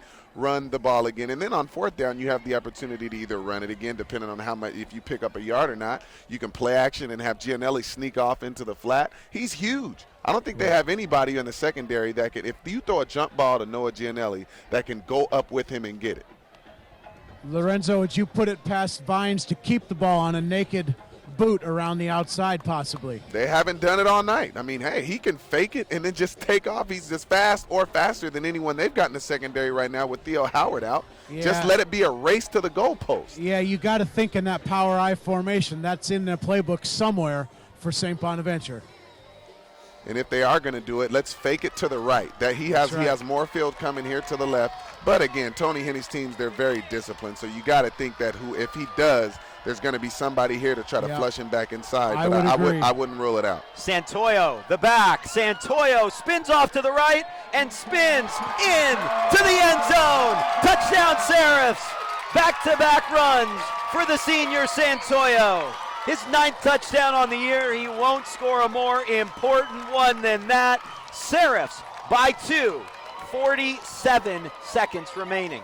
I think we're seeing St. Bonaventure really grow up right now. That was a big-time drive when they needed it the most. Back up against the wall again, coming off 2 straight losses. They're hearing a lot of the talk around about them not having it anymore. Oh, it's encroachment on Westlake. Yeah.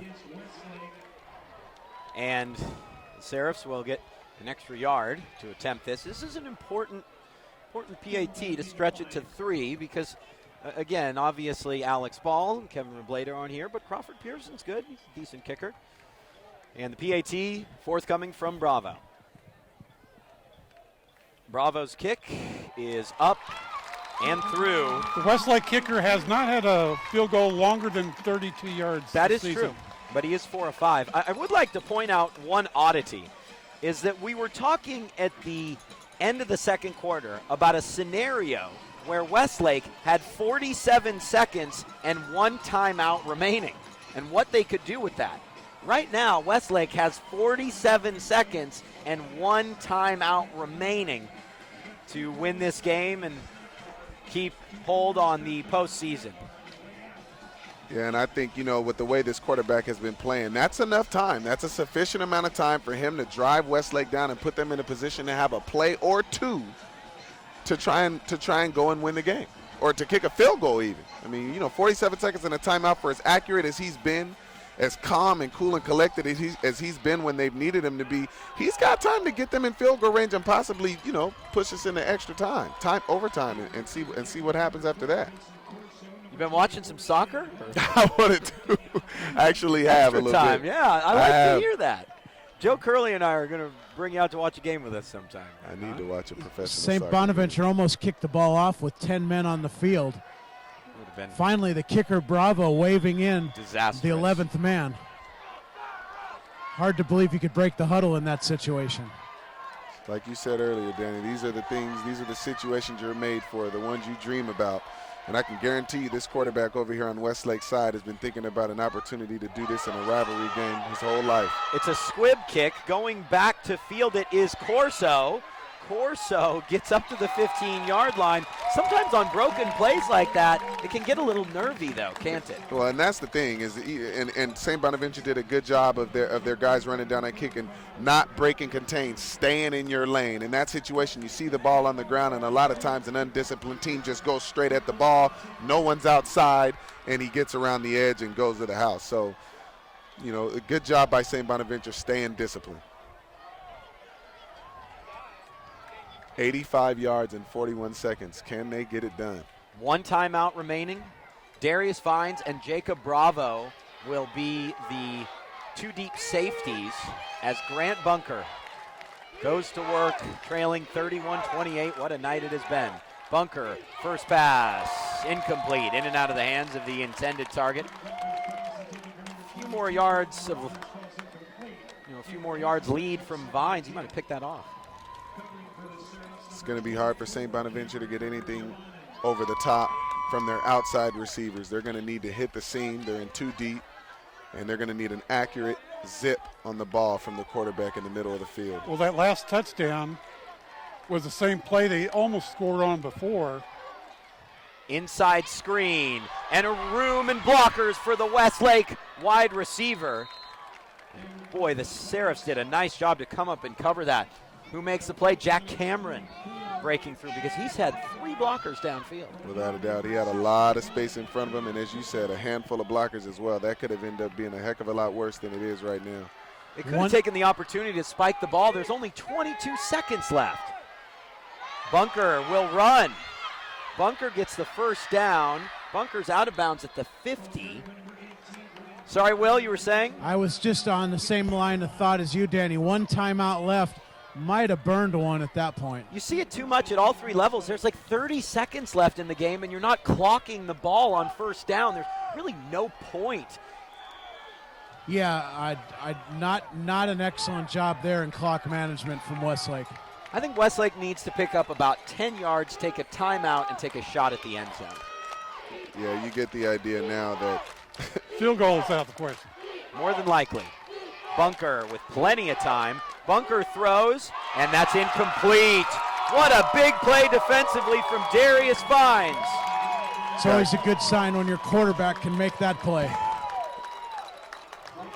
that guy 9 can do it seconds. all. Yeah, he can do it He all, can can't do he? it all. I think we forget that he played in the secondary the last 2 years, so he's certainly accustomed to coming up and making plays like that. He was a receiver too, so Yes.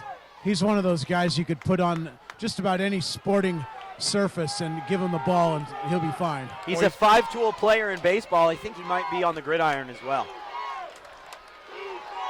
2nd and 10 from midfield. Westlake with one timeout. They need to get in position to throw a Hail Mary, and they do. They take a timeout with 4 seconds remaining. I would imagine they'll take a timeout. Now in this situation, if you are St. Bonaventure, you bat the ball down. That is the key. You've got to bat the ball down and not try to do anything silly with it. You're exactly right. Don't be the hero. Bat the ball down. Too many times guys try to get an interception and try to pad the stats or try to be spectacular. Now is not that time. or tried to tip it, the tip drill or something like that. That is the Just last, knock it down. and that's what the receivers on Westlake's side for the Hail Mary are taught. They're taught to tip the ball and give yourself a second chance. So again, if you're a defender, you want to come up for the ball and swipe down. You want that ball hitting the ground at 100 miles an hour. That's right. And if you're St. Bonaventure on the defensive line, stay in your rush lanes, contain the quarterback, and do not take any penalty on the defensive front. Isn't that a huge key, as this will likely be the final play of the game? Can't end the game on a defensive penalty. Therefore, you do not do anything silly in your rush lanes. Or try to go for the sack that you don't need. I mean, a personal foul would put you in a situation where they get 15 yards. Now they are in field goal position. Excellent coaching from Adam Guerra. St. Bonaventure takes a look at the formation, then uses his timeout. Excellent use of the clock management, really this whole quarter from St. Bonaventure. No Theo Howard out there for the Warriors. Obviously, Chase Jasmine has been unable to play tonight. Unfortunately, Howard left the game in, I believe, the second quarter, so he's not available. Neither of your most talented weapons at the skill position are out there. David Fox has really come up big for him. And he's a corner, too, so he's used to going up and getting it. Yep. I got to say, I'm thoroughly impressed by both schools. Really? It is outstanding to see St. Bonaventure make so many adjustments, and you just wondered the things that they had wrong with them all year. You wondered if it's something that's just going to be a quick fix, and I mean they did it. They look like a completely different team today. I would like to see Vines backing up quickly. This for a spot in the postseason potentially. Bunker throwing to the end zone. And it's picked off in the end zone by who else? Darius Vines. The Seraphs win 31-28 as their senior star quarterback leads a sensational game-winning drive and then picks off the Hail Mary attempt in the end zone. You have to say kudos to the senior star. He might have to be the most important player to his team's success in the entire area. I mean, next to him, I would have probably said Jake Constantine at Camarillo, but Jake doesn't play defense. So, I mean, to watch this guy, again, make plays in the air, make plays on the ground, and then come out here and play safety and end the game with interceptions. He just put him in a situation where they had to throw the Hail Mary with that pass breakup, came up and laid a big hit. He's the most important player to his team's success in the area and proved it in the biggest game of the year. He made a couple big throws, had a couple important runs, changed the play at the line from time to time, had an important hit when there was about 14 seconds left in the game, and then the interception to clinch it. And the Seraphs' postseason hopes are alive and well. We have a saying at the next level in the NFL, and it's the more you can do. And that saying is there's only 53 guys on the roster. 2 of those are going to be quarterbacks. A handful of those positions are going to be guys that get paid millions who are only going to do one thing. You got kickers. So in essence, you have less than 30 guys to play 33 spots. Darius Vines is the epitome of that. He's not a one-trick pony. He can do everything. This is the type of guy that colleges want, that NFL teams want. And the funny thing is, like we talked about earlier, he's a 5-tool baseball guy. I had lunch with Dimitri Young this summer, and he said he really believes that if he focused only on baseball, that he could take himself as far as the major leagues at one point. I mean, so he can literally do it all. I mean, he's Superman. Well, we're about to find out momentarily how he is being interviewed, because Will Cowan will catch up with him as our player of the game. I do want to bring you up to speed on, and follow us on Twitter, by the way, of course, at VCSPreps. I do want to bring you up to speed on what's going on as Thousand Oaks reeled off 18 straight points to take a 45-35 lead on Camarillo, but Jake Constantine has just thrown a 49-yard touchdown pass. So T.O.'s lead is cut to 3, 45-42 with 6:27 left. See, I love these 4-team league races because it all comes down to what happens over these 3 weeks. It's pretty incredible stuff, Deuce. Really is. You know, Constantine last week set the school record for career touchdown passes, and he's closing in on the school record for career passing yardage. Well, all that will matter to him, and by the way, you just have a feeling in the Northern Division that this isn't the last time Camarillo and Thousand Oaks are going to play. You know, I think there's a chance that they'll see each other in the playoffs.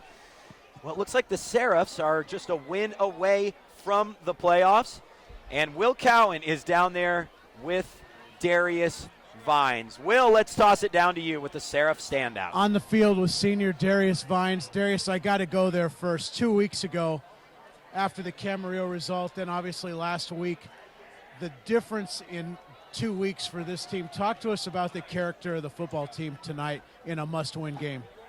We've been harping it all week. It's a must-win. We got to win this to get into the playoffs. And I think our guys took that, and we took it and just went with it and won. We found a way to win. Without question. How about the tone set from not only your offensive line, but Kistler and Gianelli with the blocking up front? Kistler and Gianelli did a phenomenal job today, blocking, catching, all that good stuff. We need the whole team, and we need to keep on pushing. And how about the multiple weapons within the running game tonight? So many guys that can make plays, including yourself, by the way. What type of credit do you give to your teammates for pulling this out on offense? I give credit to the O-line for being there, being tough, being strong the whole game, and the running backs, three-headed monster. That's what we've been saying the whole season. And we only had a two-headed monster today, but they were running the ball nice. The final question for the defense tonight, obviously a tremendous job. How do you explain the ability to really just get off the field tonight on third down? Well, I feel like our defense, they knew we can score, and we were running the ball the whole game on them and pushing it down the field. And once they stopped them, they knew that we had their backs. All right, well, best of luck. You got a big one next week coming up, rival game. What are your thoughts to tell the team right now? Be happy right now, but next week we need to win still to get in the playoffs. All right, Darius, best of luck to St. Bonaventure as we close it out. And now he's going to celebrate with some of his classmates. A big thanks to Will Callum. Not to mention they're all in costume down there, I'd like to add. So now it's 6-tool because he's a great interview as well. Without a doubt. Looking at Oaks last week and looking at how they played against St. Bonaventure and the way St. Bonnie really played in that game, but you got to wonder, when St. Bonnie plays like this, they can really play with anybody. And again, this is what we wanted to see from St. Bonnie. They've got so much talent, and you're just waiting for it to explode. We saw that explosion tonight. We saw them do it every kind of way, through the air, on the ground. We saw them get it in one play or 2-3 plays. We saw them get it in 14 plays. That's what we wanted to see, but the defense, how well did they play? They didn't give up a whole bunch of big plays. They, for the most part, made Westlake, earn everything they got and still was able to force a turnover. All the way around, coaching, offense, defense, special teams, I thought St. Bonaventure played outstanding. Derry, they gave up 554 yards last week, and they probably gave up a lot of yardage tonight, but they made some big stops when they needed to most. They really did. I mean, they forced Westlake to make a lot of long drives early in the game. Westlake came back and made some big plays third quarter to kind of get back into the lead. But what it came down to, boy, they just kept making some great plays defensively to stop Westlake. Hey, say a lot for this Westlake team with all the injuries they had to do, and they lost Theo Howard for the whole second half. What a resilient team that was. Give credit to Tony Henney and the players for really hanging tough against a really good team in a game that both teams knew they had to win. Yeah, it's hard not to watch a game like this as a neutral, and Lorenzo's not necessarily neutral, but you did a good job here over the last 2 weeks in the booth being neutral. It's hard not to walk away and really think both teams, it would be great to see them in the playoffs and really respect and want to support both teams. I mean, boy, Westlake with their injuries and St. Bonaventure after two really, really bad losses over the last 2 games. I think it speaks to their mental toughness, though. You know, at the end of the day, you're going to go through things. As I said before, my special teams coach in Miami, Keith Armstrong, he said, we get paid to manage problems. Problems arise throughout the game, throughout the season, and it's the team that responds the best, the team that stops the bleeding faster that's going to ultimately come out on top. You saw St. Bonaventure stop the bleeding. We saw them make adjustments from a coaching and a player standpoint, and they win. So it's not surprising when you do that. But, again, Tony Henney, I can always appreciate great coaching. Okay, and to, again, like Derry said, to come out here with a completely depleted roster, and not just depleted from an injury standpoint. I mean, we're talking about his best players. I mean, his game plan is surrounded by these guys, and they're all gone. And still, to be in a position on the road on the last drive to win the game. We saw great play on both sides. This is what we came here for. This is the rivalry in the game that we figured that we'd get at the beginning of the year. We questioned it because of the injuries from Westlake and the way St. Bonaventure was playing coming in, but we got it. I couldn't be happier. Yeah, it was a fun game. Any final thoughts, Deuce? Well, it's going to be interesting to see what St. Bonaventure does against Moore Park, which is really a strong defensive team, really strong against the run. Can St. Bonaventure come out with the same intensity after 2 big games in a row, actually 3 big games in a row that they've had to play? Yeah. Can they come out and play again with that same drive next week? That'll be interesting. It's that one next week is what we like to call a slobber knocker, St. Bonaventure and Moore Park. Well, I'll tell you what, boys, back here next week in these very seats, Ventura Buena, it's going to be fun. You back next week, Lorenzo? Hey, man, if you all have me. All right, let's do have you ever been to a Ventura Buena game, Lorenzo? The last one I came to, and Dario remember this, was when Tyler Ebel was a junior, and Buena had DJ Blackledge and Freddie Keaho, and they were both 9-0. That is the most packed game I've ever seen in my life. Yeah, it was right here nuts. at I was here Stadium. too. I was a It was student. unbelievable atmosphere. Well, let's share our Ventura Buena memories next week as well. Maybe get a couple of guests to join us here, as it's always a special contest, and it's for the Channel League title. Boys, it was fun tonight. We'll see you next week. Big thanks to Will Cowan down on the field. Appreciate all the work that he does. Our producer, Anthony Placencia, John Catalini, and the entire team at the Mothership. Joe Curley for the statistics he provides, as well as our Director of Digital, Ray Meese. For the entire team, my name is Danny Page. The Seraphs prevail 31-28. We'll see you next week. Ventura against Buena on the VCS Preps Game of the Week, presented by the Ventura County Star.